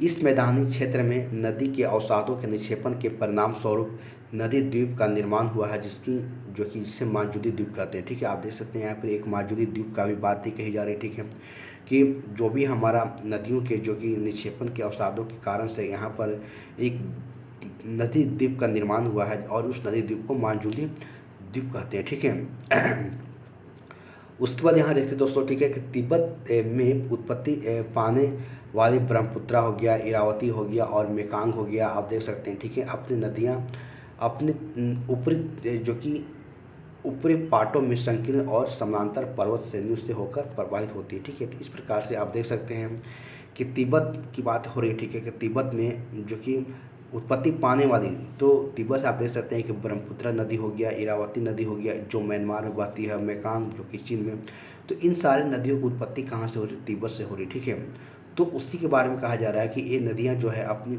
ऊपरी पाट में संकीर्ण और समानांतर पर्वत श्रेणियों से होकर क्या हो रही, प्रवाहित होती है। ठीक है, तो आप देख सकते हैं कितना इसके बारे में कहा जा रहा है। ठीक है, तो देखिए दोस्तों आगे देखते हैं। ठीक है, कि ब्रह्मपुत्र नदी भारत में प्रवेश से पूर्व, जब ब्रह्मपुत्र नदी भारत में जब प्रवेश करने से पूर्व, यानी इसकी बात करें दोस्तों, ठीक है, इस क्षेत्र का जब यहाँ से जब प्रवेश करती है, ठीक उसी के बारे में कहा जा रहा है। ठीक है, कि ब्रह्मपुत्र नदी भारत में प्रवेश करने से पूर्व एक यू टर्न लेती है। ठीक है, और यह यू टर्न जो कि भू वैज्ञानिकी तरुण हिमालय के अक्ष संघीय नमन के कारण होती है। ठीक है, तो इसी के बारे में कहा जा रहा है। ठीक है, और भारत में यार्लुंग जांग को नदी यानी कि ब्रह्मपुत्र नदी का नाम, ठीक आप देख सकते हैं। ठीक है, कि भारत में ब्रह्मपुत्र नदी की बात करें हम तो यार्लुंग जांगपो नदी जो कि ब्रह्मपुत्र नदी को नाम से जाना जाता है। ठीक है, तो आप इस प्रकार से दोस्तों कि ब्रह्मपुत्र नदी के बारे में हमने देखा, उसी प्रकार से गंगा के मैदान के बारे में देखा, उसी प्रकार से हमने पंजाब और हरियाणा के क्षेत्र के बारे में देखा।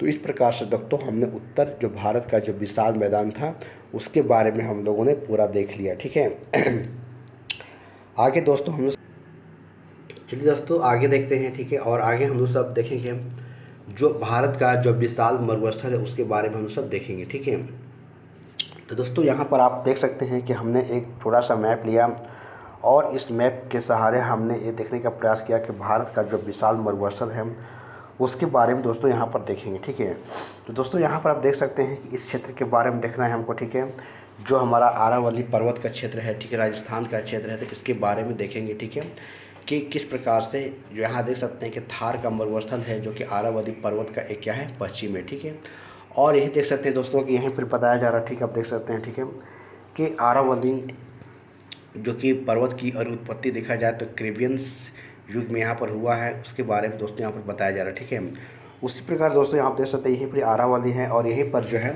आरावली है। ठीक है, और यहीं पर आप देख सकते हैं तो श्री जो गंगानगर है। ठीक है, और यहाँ पर एक हनुमानगढ़ है। ठीक है, तो आप यहाँ पर देख सकते हैं। ठीक है, तो इसी क्षेत्र के बारे में हम लोग सब थोड़ा सा हम लोग सब पढ़ेंगे। ठीक है, विस्तार से पढ़ेंगे तो पढ़ेंगे। ठीक है, तो चलिए देखते हैं। ठीक है, यहाँ पर कि हमने देखा कि जो कि भारत का जो कि मरुस्थल यानी कि विशाल मरुस्थल के बारे में हम लोग देख रहे हैं। ठीक है, तो आप यहाँ पर देख सकते हैं दोस्तों क्या है। ठीक है,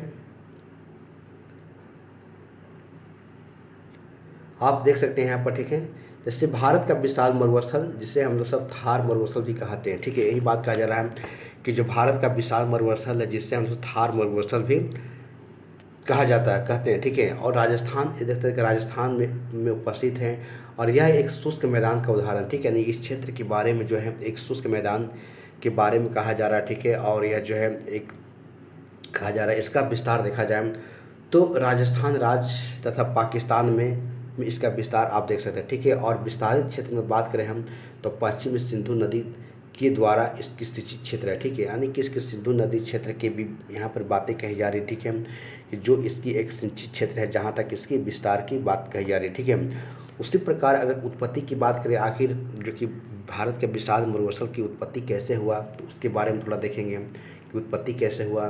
ठीक है, देख सकते हैं दोस्तों कि आज से अगर 10 साल पहले अगर देखा जाए तो इस क्षेत्र में बहुत छोटी छोटी नदियाँ बहती थी। ठीक है, वही कहा जा रहा है। ठीक है, और यह कहते हैं मौसमी बदलाव की जलवायु परिवर्तन के कारण क्या हुआ, इस क्षेत्र में प्रवाहित होने वाली प्रमुख नदियाँ जैसे कि सरस्वती हो गया, घग्गर हो गया और उसकी सहायक नदियाँ में जल का क्या हुआ, अभाव की समस्या उत्पन्न हो गया। ठीक है, और ये नदियाँ क्या हुआ, सूख गई। ठीक है, इस क्षेत्र में जल संकट जल संकट की समस्या उत्पन्न हुई, ठीक है। और साथ ही साथ जो है हिमयुग, जो तिब्बत के जो कि पठार के ऊपर जो कि बर्फ़ की मोटी चादर का निर्माण हो गया। और इसके परिणाम स्वरूप क्या हुआ कि जो तिब्बत के पठारी क्षेत्र में उच्च वायु दाब की दशाएं उपस्थित होगी, जिसके परिणाम स्वरूप जब मानसून यहाँ पर कमज़ोर हो गया, ठीक है। तो देखिए दोस्तों, मेन चीज़ यहाँ पर मानसून का कमज़ोर होना, ठीक है। अगर आज राजस्थान का क्षेत्र अगर मरुस्थल का क्षेत्र है तो उसके पीछे कहीं न कहीं एक मानसून का बदलाव है। एक कहीं न कहीं आप देख सकते हैं कि यहाँ पर बहुत ऐसे छोटे छोटे नदियाँ जो कि बह रही थी, ठीक है। और उन सारे नदियों के जब सूख जाने के कारण से क्या हुआ, यहाँ पर जल के अभाव उत्पन्न हो गया, ठीक है। और जब जल का अभाव उत्पन्न हुआ तो यहाँ पर क्या हुआ, जल के संकट की समस्या उत्पन्न हो गई। और इसके साथ और क्या हुआ कि हिमयुग की अगर बात करें तो तिब्बत के जो क्षेत्र है, पठारी क्षेत्र हैं, वहाँ पर क्या हुआ कि एक बड़े बर्फ़ की मोटी चादर का निर्माण हो गया, ठीक है। आप देख सकते हैं। और उससे क्या हुआ कि तिब्बत के पठारी क्षेत्रों में उच्च वायु दाब की क्या हुई, दशाएं विकसित हो गई, ठीक है। और धीरे धीरे क्या हो गया, जब मानसून कमज़ोर हो गया तो कमज़ोर होने के कारण से क्या हुआ दोस्तों कि यहाँ पर जो वर्षा की मात्रा भी कम हो गई, ठीक है। तो आप देख सकते हैं उन सारे बातों को ही लिखा गया, ठीक है, कि जब यहाँ पर देखें, जब वायु दाब की समस्या विकसित हो गई थी तो परिणाम स्वरूप जो कि भारतीय मानसून यहाँ पर कमज़ोर होने लगा और राजस्थान प्रदेशों में शुष्क मौसमी दशाएं विकसित हुई, ठीक है। और वायु के अपर्दन के कारण से क्या हुआ, रेतीली मृदा और वायु दाब स्थल कृतियाँ जैसे कि मशरूम, रॉक, छत्रक, ठीक है, और सील, बालू के टीले, बरखान जैसी के स्थल कृतियों का निर्माण हो गया। तो आप देख सकते हैं दोस्तों कि किस प्रकार से जब इस क्षेत्र में मानसून कमज़ोर हो गया तो यहाँ पर जो है एक शुष्क मौसमी दशाएं विकसित हो गई, ठीक है। और यहीं पर क्या हुआ, वायु के अपर्दन के कारण, उसकी चेंजिंग के कारण, बदलाव के कारण यहाँ पर क्या हुआ, रेतीली मृदा और वायु के द्वारा यहाँ पर जो है आप देख सकते हैं कि निर्मित स्थल कृतियाँ जैसे आप देख सकते हैं कि जैसे मशरूम, रॉक, छत्रक, शिला और बालू के टीले, बरखान जैसी के स्थल कृतियों का निर्माण, ये सारे के सारे कहीं देखा जाए तो राजस्थान का ही एक जो कि वहाँ का जो कि स्थल कृतियाँ की बातें कही जा रही, ठीक है। तो आप यहाँ पर इस चीज़ को समझ सकते हैं, ठीक है दोस्तों। आप जो इस नोट्स को देख रहे हैं, इस नोट्स को आप समझ सकते हैं कि इसी नोट्स को लोग बच्चे तैयारी करने के लिए बड़े बड़े कोचिंग संस्थान में कम से कम लाख रुपया, 4 लाख 5 लाख रुपए देकर और इस तरह के नोट्स को प्राप्त करते हैं, ठीक है। लेकिन इस सब की बस की बात नहीं दोस्तों, क्योंकि यहाँ पर नोट्स अगर आपको तैयार करना है किसी कोचिंग संस्थान का तो कम से कम आपको जो है उस कोचिंग संस्थान में आपको साल से 1.5 साल आपको समय देना पड़ेगा, ठीक है। जो भी बहुत सारे ऐसे दिल्ली के कोचिंग संस्थान हैं, जैसे बहुत सारे आप देख सकते हैं, जैसे दृष्टि हो गया, और पटना में खान सर की बात करें हम तो उनके भी तमाम जो भी टीचर्स हैं बहुत अच्छे ढंग से पढ़ाते हैं, ठीक है। और दिल्ली के ही सारा फैकल्टी अगर पटना में दे रहे हैं, ठीक है, तो उन्हीं सारे टीचर्स का एक नोट्स को कलेक्शन किया गया, ठीक है, जो कि काफ़ी ज़्यादा हेल्पफुल है, ठीक है। और इसी कोचिंग और इसी नोट्स को दोस्तों बच्चे जब कोचिंग क्लास में जाते हैं तो कम से कम 2 लाख 2.5 लाख रुपया फीस देकर जो है इस तरह से पढ़ाई करते हैं, ठीक है, तब जाकर उनको ऐसा नोट्स मिलता है, ठीक है। तो दोस्तों ये नोट्स आपकी एग्ज़ाम्स के लिए काफ़ी ज़्यादा हेल्पफुल है। और आपको पता है कभी हाल फिलहाल में बहुत सारे जो कि एग्ज़ाम्स होने वाले हैं, ठीक है। आप देख सकते हैं कि बिहार में लगातार वैकेंसी आ रही है और आप देख सकते हैं कि सेंट्रल लेवल में भी आप एसएससी को देख सकते हैं, एसएससी जीडी को देख सकते हैं, रेलवे के एग्ज़ाम्स को देख सकते हैं, एनटीपीसी, तमाम प्रकार के दोस्तों आप एग्ज़ाम देख रहे हैं, ठीक है। स्टेट पीसीएस हो गया, जैसे कि यूपी पीसीएस भी आप देख सकते हैं, एमपी पीसीएस हो गया, उसी प्रकार से आप झारखंड पीसीएस, झारखंड दारोगा, झारखंड कांस्टेबल, तो इस प्रकार से आप जो है बहुत सारे एग्ज़ाम्स आपको देखने को मिल रहे हैं, ठीक है। तो इन सारे एग्ज़ाम्स के लिए नोट्स आपके लिए काफ़ी ज़्यादा इम्पोर्टेंट है।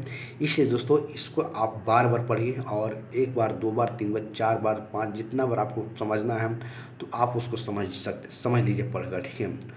तो इस प्रकार दोस्तों और भी हम लोग सब बातें करते रहेंगे, तब आगे देखते हैं इसकी विशेषता के बारे में देखेंगे, जो हमारे जो विशाल मरुस्थल उसके बारे में देखते हैं, ठीक है दोस्तों। यह एक शुष्क जलवायु प्रदेश है, ठीक है। और कोपेन की अगर अनुसार देखा जाए तो BWH प्रकार की जलवायु यहाँ पर उपस्थिति है, ठीक है। तो और इस प्रदेशों में और वनस्पतियाँ के रूप में देखा जाए तो कटीली, जुझाड़ियाँ, जीरोफाइट जिसको उपस्थिति है, और मृदा मरुस्थल मृदा है और जिसके जल के अभाव यहाँ पर देखने को मिल रही, ठीक है। तो दोस्तों आप देख सकते हैं कि यहाँ पर किस प्रकार की आप विशेषता को देख रहे हैं, ठीक है ठीक है। तो यहाँ देख सकते हैं कि आप देख सकते हैं कि ह्यूमस जो कि जैसे कि जैविक हो गया, पदार्थ हो गया, नाइट्रोजन आदि का यहाँ पर अभाव देखने को मिल रहा है। ठीक है, यानी कि ये यहाँ की जो धरातलीय है उनमें देख सकते हैं कि यहाँ पर ह्यूमस की मात्रा, जैसे जैविक पदार्थ, नाइट्रोजन आदि का यहाँ पर अभाव देखने को मिल रहा है। ठीक है, उसके बाद दोस्तों देख सकते हैं कि जिन क्षेत्रों में इंदिरा गांधी नहर की द्वारा जल की उपलब्ध कराया गया है उन क्षेत्रों में विस्तृत कृषि कार्य किए जाते हैं। जैसे आप देख सकते हैं कि गंगानगर और हनुमानगढ़, तो यहाँ पर क्या हुआ है, इनको जो कि एक नहर दिया गया है, इंदिरा गांधी नहर। ठीक है, जब हम लोग नहर पढ़ेंगे, डैम पढ़ेंगे, तो वहाँ और ज़्यादा हम लोग विस्तार से पढ़ेंगे आखिर कौन सा नहर से किस क्षेत्र में पानी जा रहा है, कहाँ ज़्यादा लाभान्वित है। ठीक है, तो और हम लोग सब विस्तार में पढ़ेंगे। फिलहाल यही पढ़ेंगे कि इंदिरा गांधी जो नहर है उनसे क्या हो रहा है, जो कुछ जगह है जैसे आप देख सकते हैं कि गंगानगर हो गया और हनुमानगढ़ हो गया, तो यहाँ पर क्या कृषि कार्य अच्छी तरीके से यहाँ पर किए जा रहे हैं। ठीक है, उसके बाद देख सकते हैं कि इस प्रदेशों में शुष्क कृषि के अनुकूल जलवायु दशाएं विद्यमान है और यही कारण है कि इसे शुष्क कृषि को यहाँ पर बढ़ावा दिया जाए। शुष्क कृषि की यहाँ पर जैसे कि मोटे अनाज के तौर पर आप देख सकते हैं कि बाजरा वगैरह सारे यहाँ पर किए जा रहे हैं। ठीक है, कृषि कार्य। उसी प्रकार आप देख सकते दोस्तों यहाँ पर क्या क्या पशुपालन भी यहाँ के प्रमुख व्यवसाय हैं। आप देख सकते हैं कि शुष्क प्रदेशों में आप देख सकते हैं कि पशुपालन का एक प्रमुख व्यवसाय है। दोस्तों थोड़ा सा यहाँ से देखेंगे, इनकी समस्या को देखेंगे। ठीक है, कि जल की समस्या, अभाव की समस्या देखेंगे हम। देखिए जहाँ पर क्या है कि जल की अभाव की समस्या है राजस्थान क्षेत्र में, रेगिस्तान आप देख रहे हैं, मरुस्थल क्षेत्र में। उसके बाद एक केशिकत्व की क्रिया के कारण मृदा के लवण की मात्रा बढ़ जाती है। ठीक है, जिसके लवणीकरण की समस्या पैदा हो जाती है। ठीक है, और राजस्थान में इसे सेम की समस्या कहा जाता है। ठीक है, तो आप देख सकते हैं। ठीक है, केशिकत्व की क्रिया जो कि नीचे से जो पानी को ऊपर जो खींचा जा रहा है। ठीक है, तो वही यहाँ बताया जा रहा है कि केशिकत्व क्रिया के कारण मृदा में क्या है, लवणता की मात्रा बढ़ जाती है। ठीक है, और जिसके लवणीकरण की समस्या उत्पन्न पैदा हो जा रही है। ठीक है, और यहाँ पर जो राजस्थान में से क्या करते हैं, इस समस्या को सेम की नाम से जानते हैं। ठीक है, उसके बाद देखते हैं दोस्तों और आगे क्या लिखा गया। ठीक है, तो दोस्तों इस प्रकार से हमने जो कि भारत का जो कि विशाल मरुस्थल को देख लिया। ठीक है, तो इस प्रकार से हमने भारत के विशाल मरुस्थल में राजस्थान क्षेत्र के बारे में जितना हमको बेसिक नॉलेज चाहिए उतना हमने आपको बता दिया। ठीक है, तो इस प्रकार से आप इसको आप देखिएगा, समझिएगा और एक बार दो बार और भी आप पढ़ने का प्रयास कीजिएगा। अगर कुछ भी आपको यहाँ पर और नया चीज़ देखने को मिलता है तो आप यहाँ पर ऐड कर सकते हैं। ठीक है,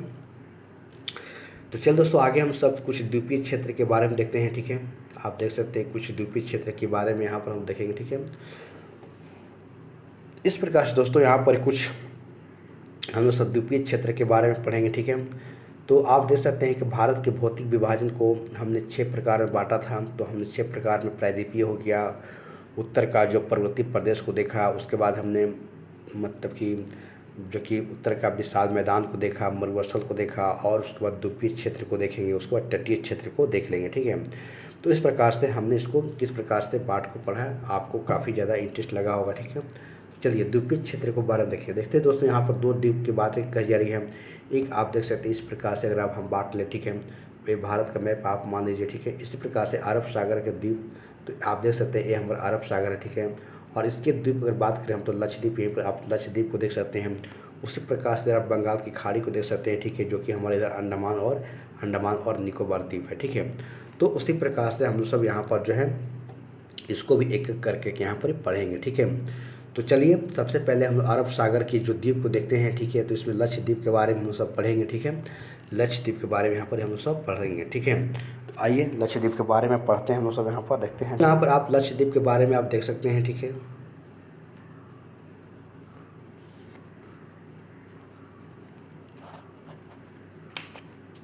देखिए दोस्तों आप देख सकते हैं लक्षद्वीप समूह के बारे में देख सकते हैं। ठीक है, कि आप देख सकते हैं। ठीक है, कि अरब सागर में उपस्थित है द्वीपों का एक समूह जो कि लक्षद्वीप के नाम से जाने जाते हैं। ठीक है, तो एक अरब सागर में स्थित है, आप देख सकते हैं इधर अरब सागर है, यहीं पर हमारा लक्षद्वीप स्थित है। ठीक है, तो उसी के बारे में कहा जा रहा है। ठीक है, कि ये क्या है, जो कि द्वीपों का समूह है। ठीक है, क्या है, लक्षद्वीप जो है द्वीपों का समूह है। ठीक है, और यहाँ देख सकते हैं। ठीक है, कि लक्षद्वीप में जैसे कि मिनी काय हो गया, मिनी हो गया, मिनी द्वीप हो गया, कवरती हो गया, कालपेनी हो गया, बित्रा हो गया, सुहेली हो गया, चेरियन हो गया, हिल्टन हो गया और अगाती हो गया, ये सब बड़े बड़े द्वीप है। ठीक है, आप द्वीप को देख सकते हैं जो कि चारों ओर से जल से घिरा हुआ। ठीक है, तो एक छोटा सा जो कि आइलैंड है जहाँ पर जो कि है कुछ ही जनसंख्या के यहाँ पर लोग जो है यहाँ पर रहते हैं। ठीक है, तो उसी प्रकार से उसमें भी एक लक्षद्वीप है। आप देख सकते हैं कितने सारे यहाँ पर द्वीप हैं जो कि मेन द्वीप। ऐसे तो बहुत सारे द्वीप हैं जो मेन द्वीप हमने बता दिया, जैसे कि मिनिकॉय हो गया, अमिनी द्वीप हो गया, कवरती हो गया, कालपेनी हो गया, बित्रा हो गया, सुहेली हो गया,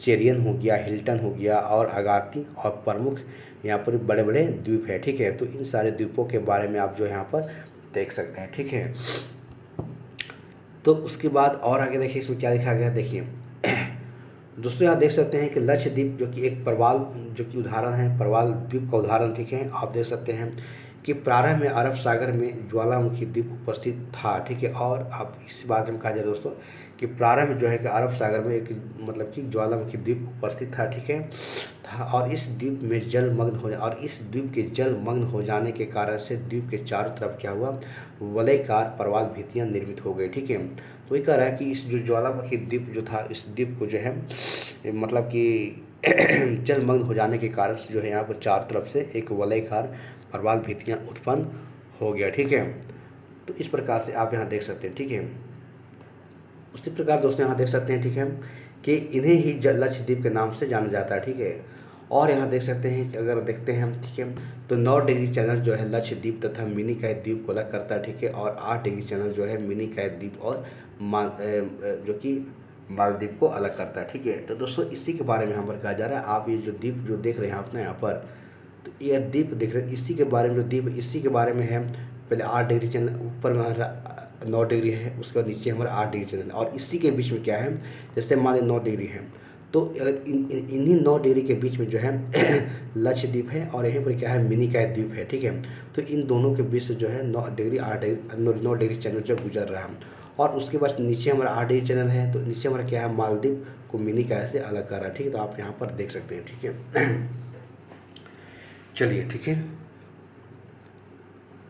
उसके बाद दोस्तों यहाँ पर और देखें। ठीक है, आप देख सकते हैं। ठीक है, कि अगर इस क्षेत्र में अगर देखा जाए तो इस क्षेत्र में जो कि गर्म एवं आर्द्र जलवायु की उपस्थिति है। ठीक है, आप यहाँ पर बातें कही जा रही। ठीक है, इसकी बातें यहाँ पर देख सकते हैं। ठीक है, उसी प्रकार दोस्तों यहाँ पर बातें कही जा रही है कि रंग बिरंगे जो कि यहाँ पर प्रवाल लेगुल की उपस्थिति है और पर्यटकों को काफ़ी ज़्यादा यहाँ पर आकर्षित करता है। ठीक है, तो पूरी तरीक़ा से देखा जाए दोस्तों तो ये हमारा जो लक्षद्वीप है पूरी तरीक़ा से जो है पर्यटन के लिए प्रसिद्ध है, और सबसे ज़्यादा अगर देखा जाए लक्षद्वीप की अगर सबसे ज़्यादा अगर इनकम है तो पर्यटन को लेकर है। ठीक है, आप देख सकते हैं कि यहाँ पर बताई कही जा रही है कि पर्यटन प्रमुख यहाँ के व्यवसाय हैं। ठीक है, और पर्यटन के अलावा यहाँ पर केले का उत्पादन, नारियल का उत्पादन और तमाम प्रमुख रूप से यहाँ पर किया जाता है। ठीक है, आप इस देख सकते हैं कि इन सारे चीज़ों की यहाँ पर बातें कही जा रही हैं।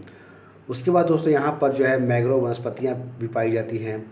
तो इस प्रकार से दोस्तों हमने लक्षद्वीप के बारे में हमने देखा कि किस प्रकार से एक प्रवाल जो द्वीपों का निर्मित है। ठीक है, और क्या इसकी विशेषता है उसके बारे में हम सब देख लिया। ठीक है, तो दोस्तों और इसमें हम और भी हम विस्तार में पढ़ेंगे जब हम सब देखिए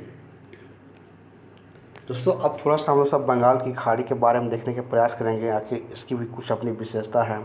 ठीक है, तो इसके बारे में हम सब देखेंगे। ठीक है, चलिए तो थोड़ा बंगाल की खाड़ी के बारे में देखेंगे। ठीक है, किस प्रकार से जो है बंगाल की खाड़ी में अंडमान निकोबार द्वीप के बारे में हम सब पढ़ेंगे। ठीक है, तो आइए इसके बारे में देखते हैं क्या है। ठीक है, चलिए दोस्तों यहाँ पर आप देख सकते हैं। ठीक है, जैसे ये आप देख रहे हैं कि हमारा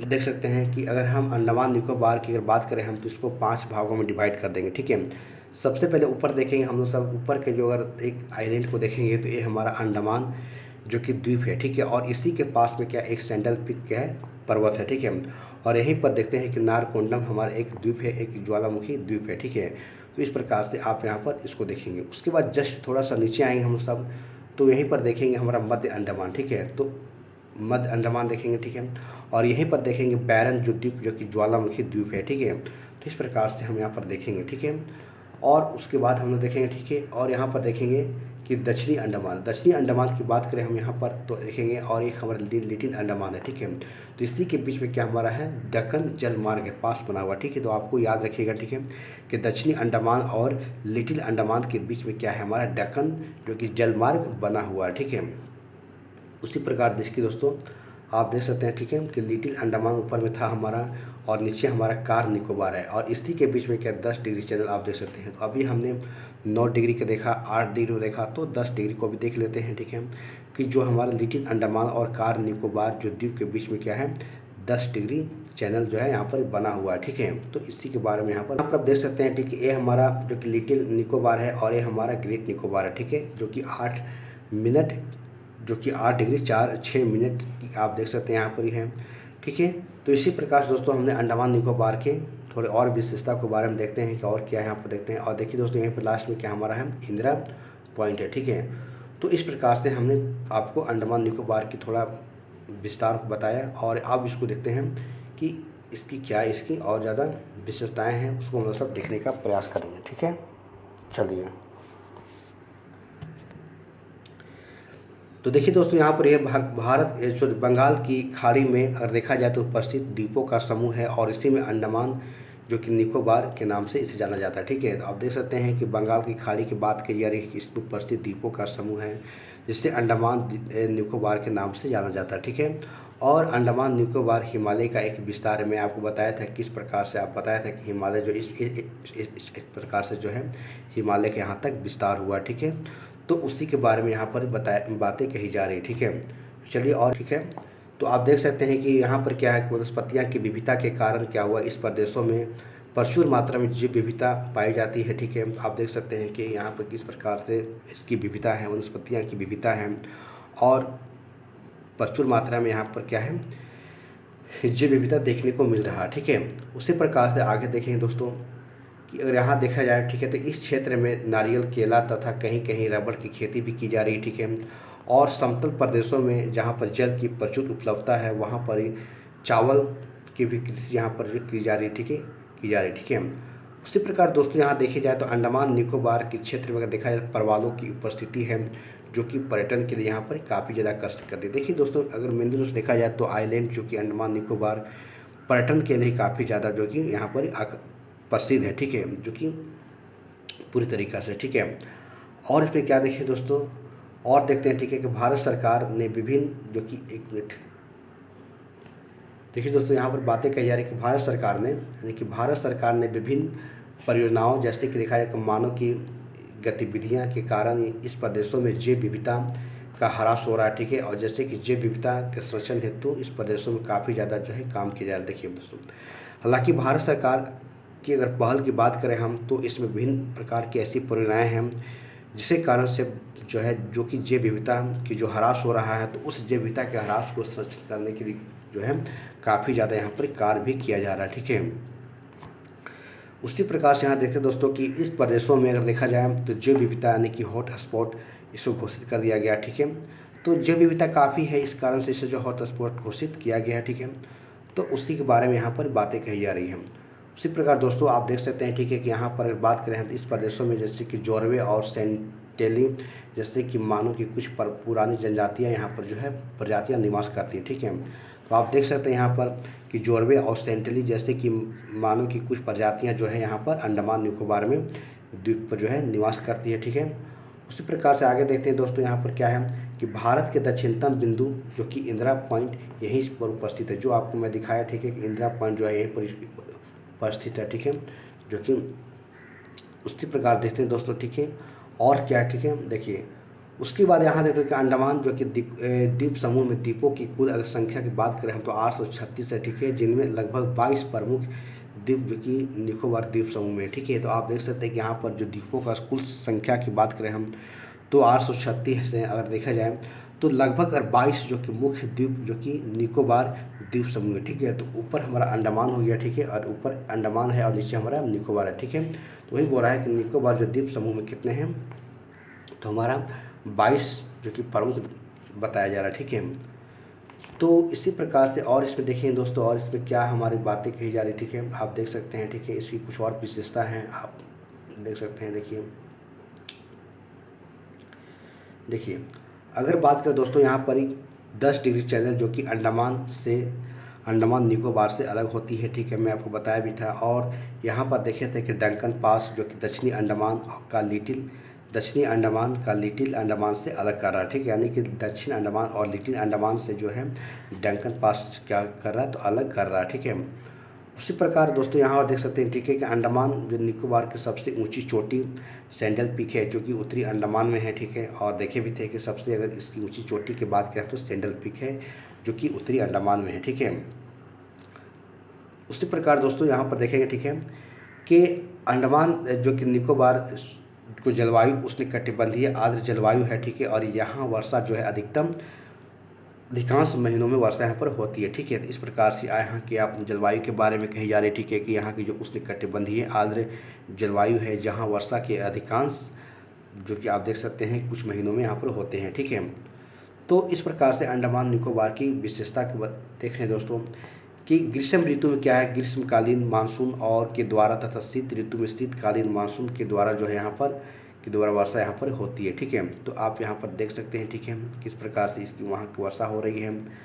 उसके बाद दोस्तों अंडमान निकोबार में कई प्रकार की वनस्पतियाँ की उपस्थिति है। आप वनस्पतियों की बातें कही जा रही है, ठीक है, कि अंडमान निकोबार में कुछ बहुत सारे वनस्पतियाँ की जो है उपस्थिति है। आप जैसा देख सकते हैं, जैसे कि अगर वनस्पतियाँ में बात करें हम तो जैसे मैंग्रोव हो गया और सदाहरित जो कि वनस्पतियाँ हैं और पर्णपाती वनस्पतियाँ हैं, तमाम प्रकार की वनस्पतियाँ जो है यहाँ पर ही उपस्थित है, ठीक है। तो इस प्रकार से दोस्तों हमने आइलैंड के बारे में देख लिया, द्वीप के बारे में देख लिया, इधर हमने अरब सागर के जो द्वीप जो कि हमारे लक्षद्वीप को देखा, और इधर बंगाल की जो खाड़ी है इसमें हम लोग सब देखा जो कि अंडमान और निकोबार द्वीप को देख लिया, ठीक है। तो इस प्रकार से दोस्तों हमने द्वीप के बारे में हमने पूरा देख लिया, ठीक है। अब दोस्तों हम लोग सब देखते हैं भारत के कुछ जो तटीय प्रदेश है उसके बारे में देखेंगे, ठीक है। तो दोस्तों यहाँ पर भारत के तटीय प्रदेश के बारे में देखेंगे, ठीक है। दोस्तों मैं एक ही वीडियो में आपको बहुत सारे चीज़ को मैं बताने का प्रयास कर रहा हूँ क्योंकि काफ़ी इसमें दिन भी लग गया, ठीक है। और मैं 2 दिन आपको कुछ वीडियो भी मैंने कुछ प्रोवाइड नहीं कर पाया क्योंकि थोड़ा मैं काफ़ी ज़्यादा कार्य में व्यस्त था। और दोस्तों मैं बताना चाहता हूँ कि आप तो देख रहे हैं कि मैं गवर्नमेंट सर्विस में हूँ, ठीक है। और यहाँ पर क्या होता है कि उतना समय नहीं मिल पाता ऑफिस में। जब ऑफिस कार्य से मैं जब रूम पर आता हूँ तो जो मेरे को समय मिल रहा है, चाहे सैटरडे संडे हो या फिर नाइट में रात्रि में जो भी खाने पीने के बाद जो समय मिलता है तो उसी में मैं अपने कुछ वीडियो को रिकॉर्ड करता हूँ। उसके बाद में आप लोगों के सामने मैं देने का प्रयास करता हूँ, ठीक है। यहाँ पर संसाधन थोड़ा मेरे पास थोड़ा भी कम है, इसलिए मैं आपको ऑफलाइन मोड में ही अभी वीडियो में आपको दे रहा हूँ, ठीक है। तो जब मेरे पास संसाधन हो जाएंगे, कुछ दिन में हो भी जाएंगे, तो उसके बाद मैं आप लोग को लाइव आकर जो है क्लास आप लोग को दे दूँगा, ठीक है। क्योंकि थोड़ा ऑफिस में भी समय उतना नहीं मिल पाता है, जो समय मिल पा रहा है मैं आप लोग को दे रहा हूँ, ठीक है। इसलिए मैं 2 दिन से मैं काफ़ी ज़्यादा व्यस्त था तो मैं वहाँ पर समय नहीं दे पाया, ठीक है। तो चलिए फिर भी मैं प्रयास करूँगा, ठीक है, कि आप लोग का अच्छे से अच्छे एग्ज़ाम्स जाए, अच्छे ढंग से आप लोग एग्ज़ाम्स को लिखें, ठीक है। तो चलिए दोस्तों यहाँ पर देखते हैं भारत का जो तटीय प्रदेश है उसके बारे में हम सब देखेंगे, ठीक है। कि भारत का जो तटीय प्रदेश है उसके बारे में हम सब देखने का प्रयास करेंगे, ठीक है। और देखेंगे कि किस प्रकार से जो भारत के तटीय प्रदेशों का जो विस्तार हुआ है, ठीक है। तो चलिए इसको देखते हैं। देखिए दोस्तों यहाँ पर अगर बात करें हम, ठीक है, तो भारत का तटीय प्रदेश, ठीक है, भारत का तटीय प्रदेश की बात करें हम, ठीक है, आप देख सकते हैं, ठीक है, कि किस प्रकार से इधर हमारा पश्चिमी घाट है और इधर हमारा पूर्वी घाट है। तो हम लोग सब एक एक करके पढ़ेंगे। पहले हम लोग सब पश्चिमी घाट को पढ़ेंगे और उसके बाद पूर्वी घाट को पढ़ेंगे, ठीक है। तो आप देख सकते हैं कि पश्चिमी घाट की अगर बात करें हम तो पश्चिमी घाट में आप लोग यहाँ देख सकते हैं कि यहीं पर हमारा गुजरात है, यहीं पर एक कच्छ का रण है, कठियावाड़ है, और यहीं पर देख सकते हैं कि हमारा जो कि एक कोकण का तट है। उसके बाद इसको देखेंगे हमारा तो ये हमारे कन्नड़ का तट है, उसके प्रकार मालाबार के तट है, ठीक है। तो इस प्रकार से हम इन सारे तट को जो कि कोस्टल एरिया है इसको हम लोग सब पढ़ेंगे, ठीक है। अगर देखा जाए दोस्तों इधर का क्षेत्र की बात करें हम तो इसमें कितने तो 1 भाग, 2 भाग, 3 भाग और इस प्रकार से 4 भागों में देख के पढ़ते हैं, ठीक है। ऊपर का तट का जो कच्छ का रण है, कठियावाड़ है, नीचे कोकण का तट है, उसके बाद कन्नड़ का तट है, उसके बाद मालाबार का तट है, ठीक है। तो पूरा पश्चिमी जो कि तटीय मैदान का ही यहाँ तक विस्तार है, ठीक है। तो इसके बारे में हम लोग सब पढ़ेंगे, ठीक है, एक एक करके पढ़ेंगे। पहले हम लोग पश्चिमी तटीय मैदान को पढ़ेंगे, उसके बाद हम लोग पूर्वी तटीय मैदान को पढ़ेंगे, ठीक है। तो चलिए देखते हैं हम, ठीक है, कि पढ़ते हैं, ठीक है। इसको थोड़ा सा हम सब बड़ा कर लेते हैं। चलिए देखिए दोस्तों यहाँ पर आप देख सकते हैं, ठीक है, कि उत्तर में गुजरात, आप देख सकते उत्तर में गुजरात है, उत्तर में गुजरात, उत्तर में गुजरात से लेकर दक्षिण में केरल तक, तो आप देख सकते हैं दक्षिण केरल हमारा है, ठीक है। दक्षिण में केरल तक जो है पश्चिमी घाट के पश्चिमी ढाल के सहारे उपस्थिति तटीय मैदान, जो कि पश्चिमी तटीय मैदान के नाम से जाने जाते हैं, ठीक है। तो सबसे पहले तो आपको तब विस्तार को देखना है, जो कि उत्तर में गुजरात से लेकर अगर दक्षिण में अगर केरल के जो तट के जो एरिया है, एक पूरा का पूरा जो है पश्चिमी तटीय मैदान का यहाँ तक विस्तार है, ठीक है। तो आप यहाँ पर इस चीज़ को देखेंगे, ठीक है। उसके बाद दोस्तों यहाँ पर देखेंगे हम, और देखेंगे क्या लिखा गया, देखिए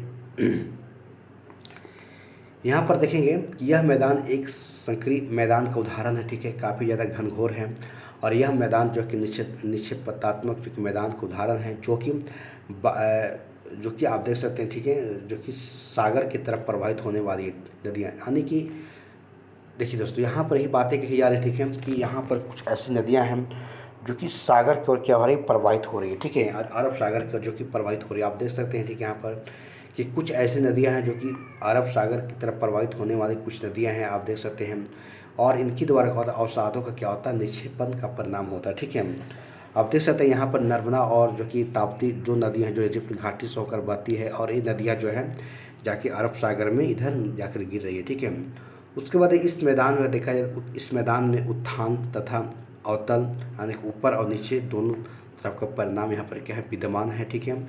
और इस मैदान की जलवायु अगर देखा जाए तो उष्ण कटिबंधीय है, आर्द्र जलवायु है उदाहरण, ठीक है। और अधिकांश वर्षा जो है ग्रीष्म ऋतु में ग्रीष्मकालीन मानसून के द्वारा होती है, ठीक है। तो आपको पता है कि ये इन सारे जो क्षेत्र हैं जो दक्षिण पश्चिम मानसून के कारण से यहाँ पर वर्षा होती है, ठीक है। दूसरी प्रकार से यहाँ की जलवायु की बातें कही जा रही है कि यहाँ की जलवायु जो है उष्णकटिबंधीय और आर्द्र दोनों प्रकार की यहाँ पर जलवायु है, और ग्रीष्म ऋतु में जो है ग्रीष्मकालीन मानसून के द्वारा यहाँ पर वर्षा होता है, ठीक है। आप देख सकते हैं यहाँ पर, ठीक है। देखिए उसके बाद यहाँ दोस्तों लिखा गया है कि कोपेन नामक एक विद्वान के द्वारा इस प्रदेश की जलवायु को AWA जलवायु प्रकार के नाम यहाँ पर दिया गया, ठीक है। उसके बाद देखिए दोस्तों कि अधिकांश वर्षा के कारण इस क्षेत्र में संघन वनस्पतियाँ हैं, जाहिर सी बात है जहाँ वर्षा होगा वहाँ संघन वनस्पति तो होगा ही होगा। उसके बाद मत्स्य तथा फिशिंग, कृषि कार्य और व्यापार जो कि यहाँ पर जो कि प्रमुख आर्थिक जो गतिविधियाँ हैं, अगर यहाँ पर बात करें तो उनकी जो भी उनकी आर्थिक जो कि स्रोत हैं उनके लिए वहाँ पर क्या है, तो मछली पालन है, ठीक है। मत्स्य पालन, फिशिंग करना, पकड़ना, कृषि उनके लिए क्या एक व्यापार है, ठीक है। उस प्रकार दे सकते हैं।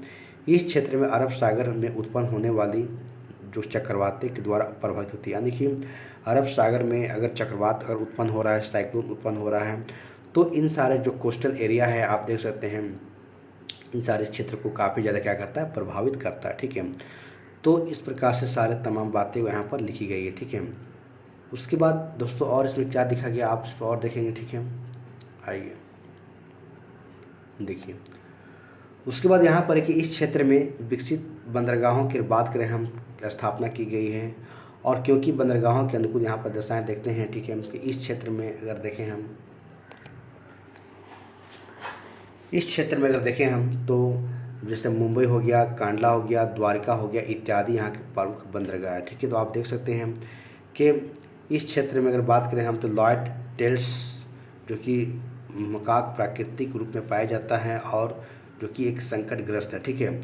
अगर बात करें यहाँ पर जलवायु परिवर्तन के कारण इस क्षेत्र में प्राकृतिक आपदाओं की बारंबारता में वृद्धि हुई है, जैसे कि आप देख सकते हैं कि जैसे कि बाढ़ हो गया, चक्रवात हो गया और भूस्खलन आदि यहाँ पर बढ़ गई है इन क्षेत्रों में, ठीक है। उसी प्रकार दोस्तों यहाँ देख सकते हैं कि इस क्षेत्र में अगर बात करें तो अरब सागर में गिरने वाली नदियाँ के द्वारा देख सकते हैं एस सेंचुरी का निर्माण होती है। एस सेंचुरी कहने का मतलब जो थी डेल्टा का निर्माण नहीं करने वाली नदियाँ, ठीक है। आप देख सकते हैं जैसे कि नर्मदा हो गया, ताप्ती हो गया, साबरमती हो गया, ठीक है। तो ये ऐसे नदियाँ हैं जो कि डेल्टा का निर्माण नहीं करती है बल्कि एस सेंचुरी का निर्माण करती है, ठीक है। तो इस प्रकार से इन सारे बातें हैं फिर बताई जा रही हैं, देखते हैं, ठीक है। उसी प्रकार दोस्तों यहाँ देख सकते हैं कि आप यहाँ पर किस ठीक है देख सकते हैं कि पश्चिमी घाट के पर्वत की उत्पत्ति जो है किसमें, तो सेनोजोइक जो कि उत्तर नूतन युग में हुआ, ठीक है। यानी कि पश्चिमी घाट के जो पर्वत हैं इसकी उत्पत्ति की जो बात की जा रही है सेनोजोइक जो कि युग में हुआ है, ठीक है। तो इस प्रकार से आप यहाँ पर देखें पश्चिमी घाट के बारे में दोस्तों जो भी उसकी विशेषता थी मैंने बताने का प्रयास किया, ठीक है। और इसको आप एक बार दो बार आप वीडियो को थोड़ा बार बार देखिएगा तो आपको ये काफ़ी ज़्यादा समझ में आ जाएगा, ठीक है। तो उसी प्रकार चलिए दोस्तों हम लोग देखते हैं कि पूर्वी घाट के बारे में देखते हैं कि पूर्वी तटीय मैदान के बारे में हम यहाँ देखने का प्रयास करेंगे। ठीक है, आप देख सकते हैं कि ये हमारा पूर्वी तटीय मैदान है, तटीय मैदान है। सबसे पहले अगर ऊपर की बात करें हम तो उत्कल का मैदान हो गया जो उड़ीसा का क्षेत्र हो गया, और इधर आप देख सकते हैं। ठीक है, उसके बाद उत्तरी सरकार है। ठीक है, इधर हमारा ठीक, उसके बाद कोरोमंडल का तट है। ठीक है, और कोरोमंडल के तट की बात करते हैं, यहीं पर देख सकते हैं कि कृष्णा डेल्टा एवं केप कॉमोरिन, इस प्रकार से आप यहाँ पर देख सकते हैं। ये हमारा आंध्र प्रदेश का क्षेत्र है, उड़ीसा का क्षेत्र है, और पूर्वी घाट जो कि पश्चिम बंगाल क्षेत्र को देख सकते हैं। ठीक है, तो इस प्रकार से दोस्तों आप यहाँ पर देखेंगे। ठीक है, पूर्वी घाट की जो कि पहाड़ियाँ तथा बंगाल की खाड़ी के बीच में उपस्थित है। आप देख सकते हैं कि पूर्वी घाट जो है, ठीक है, पूर्वी घाट की पहाड़ी, और अगर देखें पूर्वी घाट की पहाड़ी, ठीक है, इस पूर्वी घाट की पहाड़ी की बातें कही जा रही है, और इधर हमारा क्या है, बंगाल की खाड़ी। ठीक है, इधर बंगाल की खाड़ी, तो इसी के बीच में जो है, इसी के बीच में हमारा ए स्थित है। इसी के बारे में यहाँ पर कहा जा रहा है। ठीक है, कि पूर्वी घाट की पहाड़ियाँ तथा बंगाल की खाड़ी के बीच में उपस्थित प्रदेशों को पूर्वी तटीय मैदान कहा जाता है। ठीक है, यह मैदान कोरोमंडल, उत्तरी सरकार तथा उत्कल में विभाजित, आप देख सकते हैं कि इसकी विभाजन जो है कोरोमंडल के तट में आप देख सकते हैं, कोरोमंडल के तट है, उत्तरी सरकार आप देख सकते हैं। ठीक है, उसी प्रकार है हमारा उत्कल जो कि इस क्षेत्र के बारे में है, जो कि बातें कही जा रही। ठीक है, तो इस प्रकार से हम लोग सब जो है पूर्वी घाट के बारे में देख रहे हैं। ठीक है, तो यहाँ और देखेंगे कि यह मैदान जो है पश्चिमी तटीय मैदान की तुलना में चौड़े मैदान का उदाहरण, यानी कि ये जो पूर्वी घाट के मैदान है, पश्चिमी घाट जो कि पतला है, जबकि पूर्वी घाट क्या है, थोड़ा चौड़ा है। ठीक है, ऐसा बातें कही जा रही। ठीक है, प्रायद्वीपीय भारत की जो बंगाल की खाड़ी में प्रवाहित होने वाली कुछ नदियाँ आप देख सकते हैं, जो कि इधर हमारे क्षेत्र बंगाल की खाड़ी है, जो कि इधर नदी जो जा रही है। और इनमें अगर बात करें हम, जैसे अब जैसे महानदी हो गया, गोदावरी हो गया, कृष्णा हो गया, कावेरी हो गया, तो इन सारे नदियाँ जो हैं जो कि बंगाल की खाड़ी में पूर्वी घाट तरफ जाकर गिर रही है। ठीक है, तो आप देख सकते हैं, मैं छोटा सा मैं यहाँ पर आप एक ट्रिक भी लिखा हूँ। ठीक है, आप देख सकते हैं। ठीक है, कि जैसे यहाँ मैं ट्रिक बनाया है कि गंगा की गोद महान है। ठीक है, तो ग से गंगा हो गया, और की से कावेरी हो गया, गो से गोदावरी हो गया, और महान से महानदी हो गया। तो ये चार ऐसी नदियाँ हैं जो कि बंगाल की खाड़ी में जाकर गिर रही है। ठीक है, तो आप देख सकते हैं। ठीक है, उसी प्रकार दोस्तों यहाँ पर बातें कही जा रही। ठीक है, कि यहाँ पर देख सकते हैं कि इन सारे नदियों के द्वारा अवसादों का निक्षेपण हुआ, जमा हुआ, और पूर्वी तटीय मैदान का क्या हुआ, निर्माण हो गया। तो इन सारे नदियाँ हैं अपने जो जगह जगह से क्या करती है, निक्षेपण करके, कटाव करके अवसादों को लेकर आती है, और उसी से क्या हुआ, इस मैदान का निर्माण हुआ। ठीक है, तो इसमें इस प्रकार से देख सकते हैं। ठीक है, और पूरब की तरफ प्रवाहित होने वाली जो नदियां हैं, डेल्टा का निर्माण कर, देखिए डेल्टा कहने का मतलब होता है कि जैसे ये नदियां जब समुद्र के मुहाना पर पहुंचती है तो नदियां स्लो हो जाती है। तो स्लो हो जाने के कारण क्या होता है कि जो अपने साथ जो कि अवसादों को लेकर आए हैं, जो कि लेकर आती है, और वहाँ पर क्या होती है कि मुहानों पर जाके जो है धीमा होने के कारण जो है वहीं पर लाकर छोड़ देती है। तो उससे क्या होता है, डेल्टा का निर्माण होता है। और डेल्टा का निर्माण जो नदियाँ नहीं करती उनकी रफ्तार काफ़ी तेज़ होती है, वो डायरेक्टली आती है और सीधे जाकर समुद्र में जाकर छोड़ देती है, गिरा देती है, जिस कारण से डेल्टा का निर्माण नहीं कर पाती है। तो इसी प्रकार से आप देख सकते हैं कि पूर्वी घाट की तरफ जो भी नदियाँ जाकर गिर रही है, प्रभावित हो रही है, तो वो डेल्टा का निर्माण करती है, और पश्चिमी घाट की तरफ जो नदियाँ जाकर गिर रही है वो डेल्टा का निर्माण नहीं करती है। ठीक है, तो आपको ऐसे याद रखना है। चलिए उसके बाद देखते हैं दोस्तों और क्या है, देखिए उसके बाद दोस्तों देखते हैं कि यह क्षेत्र जो है बंगाल की खाड़ी में अलग अलग उत्पन्न होने वाले चक्रवातों से प्रभावित होती है। आप देख सकते हैं कि अगर बंगाल की खाड़ी में हमेशा देखते हैं कि हमेशा चक्रवात आते रहता है, तो इन सारे जो कोस्टल एरिया क्षेत्र हैं, ठीक है, जो तटीय क्षेत्र है, यहाँ पर क्या होता है, हमेशा जो है चक्रवात की इनको जो है हमेशा प्रभावित होता है और इनको झेलना पड़ता है। ठीक है, उसी प्रकार दोस्तों के शीतकाल में लौटते हुए मानसून के द्वारा जो है कोरोमंडल के तट में वर्षा होती है। आप देखते हैं। ठीक है, कोरोमंडल तट की जलवायु कोपेन की जलवायु के अनुसार इस प्रकार की जलवायु का नाम दिया गया। ठीक है, तो आप बार बार पढ़ते हुए आए दोस्तों कि लौटते मानसून के कारण जो है कोरोमंडल के तट पर क्या होता है, वर्षा होती है, यानी कि इस क्षेत्र में जब मानसून जो ऐसे जब लौटती है, ठीक है, तो यहाँ क्या होता है, वर्षा कराती है। ठीक है, तो आप इसके बारे में देखिएगा। ठीक है, उसके बाद दोस्तों यहाँ पर और आगे देखेंगे कि इस क्षेत्र में चावल की कृषि, केले की कृषि और नारियल, तंबाकू आदि की यहाँ पर कृषि यहाँ पर की देखने को यहाँ पर मिल रहा है। ठीक है, कृषि के अलावा देखा जाए तो मत्स्य फिशिंग एक प्रमुख यहाँ के व्यवसाय हैं और नदियों के डेल्टा प्रदेशों की मैंग्रोव वनस्पतियाँ के तटीय क्षेत्रों में संरक्षण प्रदान करती है। ठीक है, देखिए यहाँ पर क्या है दोस्तों कि यहाँ पर इस बात कही जा रही है कि नदियों के डेल्टाई प्रदेशों में जो कि मैंग्रोव वनस्पतियाँ हैं वो क्या करती हैं, जो तटीय क्षेत्रों को क्या करती है, संरक्षण प्रदान करते हैं। ठीक है, तो तटीय क्षेत्रों को संरक्षण प्रदान करने के कार्य यहाँ पर डेल्टा वनस्पति भी कार्य कर रही है। ठीक है, आप देख सकते हैं। उसके बाद पूर्वी तटीय जो कि क्षेत्र में बंदरगाहों को उपस्थिति इससे व्यापार के लिए अनुकूल बनाती है। ठीक है, आप देख सकते हैं कि बहुत सारे यहाँ पर क्या है तटीय क्षेत्र बना में यहाँ पर बंदरगाह बनाए गए हैं, जो कि इससे क्या होता है इधर जो भी हमारा देश है यहाँ पर क्या होता है व्यापार करने के लिए जो है वहाँ पर जो है बंदरगाह काफ़ी ज़्यादा अनुकूल है। ठीक है, जो कि काफ़ी ज़्यादा जो कि सहायता करती है। ठीक है, उसी प्रकार से आगे देखेंगे और क्या है दोस्तों, देख सकते हैं यहाँ पर यह है दोस्तों कि भारत का जो कि भारत की औसत अगर समुद्र जल अगर यहाँ से मापा जाता है। ठीक है, देख सकते हैं कि चेन्नई में भारत में प्रदर्शित चेन्नई से ठीक है, यानी यही बातें कही जा रही है कि भारत का अगर औसत अगर समुद्र तल का अगर मापा जाता है तो यहीं से मापा जाता है, जो चेन्नई से मापा जाता है। भारत के प्रदर्शित जल क्षेत्र का विस्तार तट से कितना है, 12 नॉटिकल मील है, यानी कि जो हमारा दूरी है। ठीक है, यहाँ से बात करें हम तो जो भी दूरी होता है 12 नॉटिकल मील, तो इसी क्षेत्र तक जो हमारा विस्तार है।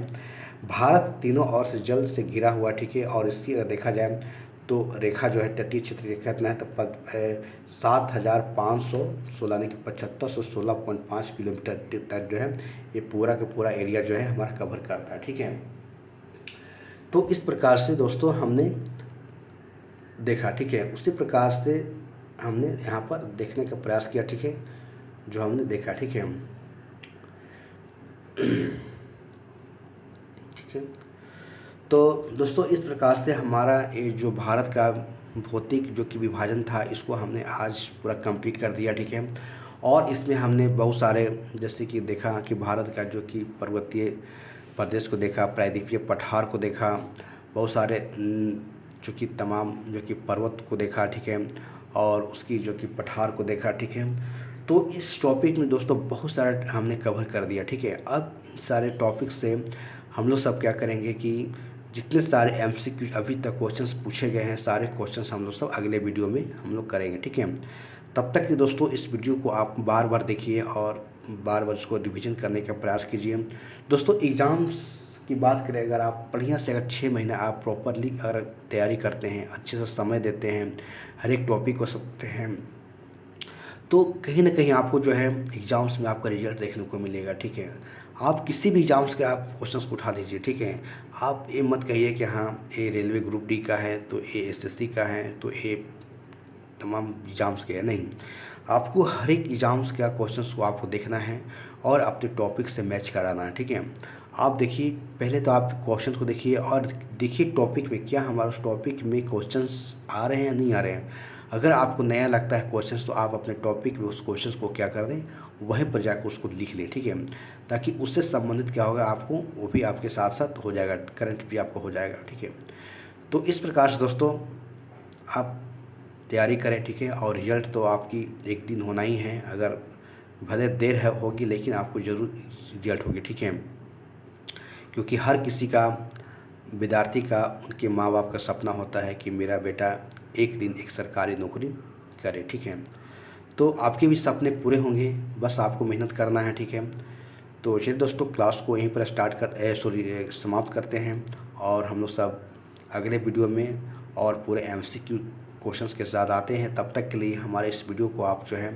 बार बार देखें और रिवीजन करें। ठीक है, ताकि जब मैं एमसीक्यू क्वेश्चंस लेकर आऊँ तो उसमें आप जो है अच्छे ढंग से जो है क्वेश्चंस को आप कर सकें। ठीक है, क्योंकि देखिए दोस्तों अगर बात किया जाए ज्योग्राफी की, ज्योग्राफी पूरी तरीक़ा से मैप पर आधारित आपका सब्जेक्ट है। मैं देखा आप तो देख ही रहे हैं कि किस प्रकार से मैं जगह जगह पर आपको मैप के सहारे में बता रहा हूँ। ठीक है, ये रटने वाली चीज़, अगर आपको मैप दिमाग में अगर आपको छप गया कि भाई पूर्वी घाट किधर है, पश्चिमी घाट किधर है, भाई लक्षद्वीप किधर है, अंडमान निकोबार द्वीप की किधर है, काराकोरम किधर है। तो ये रटना नहीं है, आपको दिमाग में रखना है। जैसे कोई बोले कि काराकोरम, तो डायरेक्टली आपको सीधे ऊपर जाना है, ठीक है। तो इस तरह से आपको मैप दिमाग में होना चाहिए, ठीक है। तभी आप जो ज्योग्राफी को कर पाइएगा। ज्योग्राफी पूरी तरीक़े से ही मैप पर आधारित है, चाहे वर्ल्ड ज्योग्राफी हो, चाहे हमारा भारत इंडियन ज्योग्राफी हो, पूरा के पूरा मैप पर ही आधारित है। तो इसलिए जो है आप इस वीडियो को बार बार देखिए, आपके एग्ज़ाम के लिए काफ़ी ज़्यादा हेल्पफुल है। तब तक के लिए धन्यवाद। जय हिंद, जय भारत।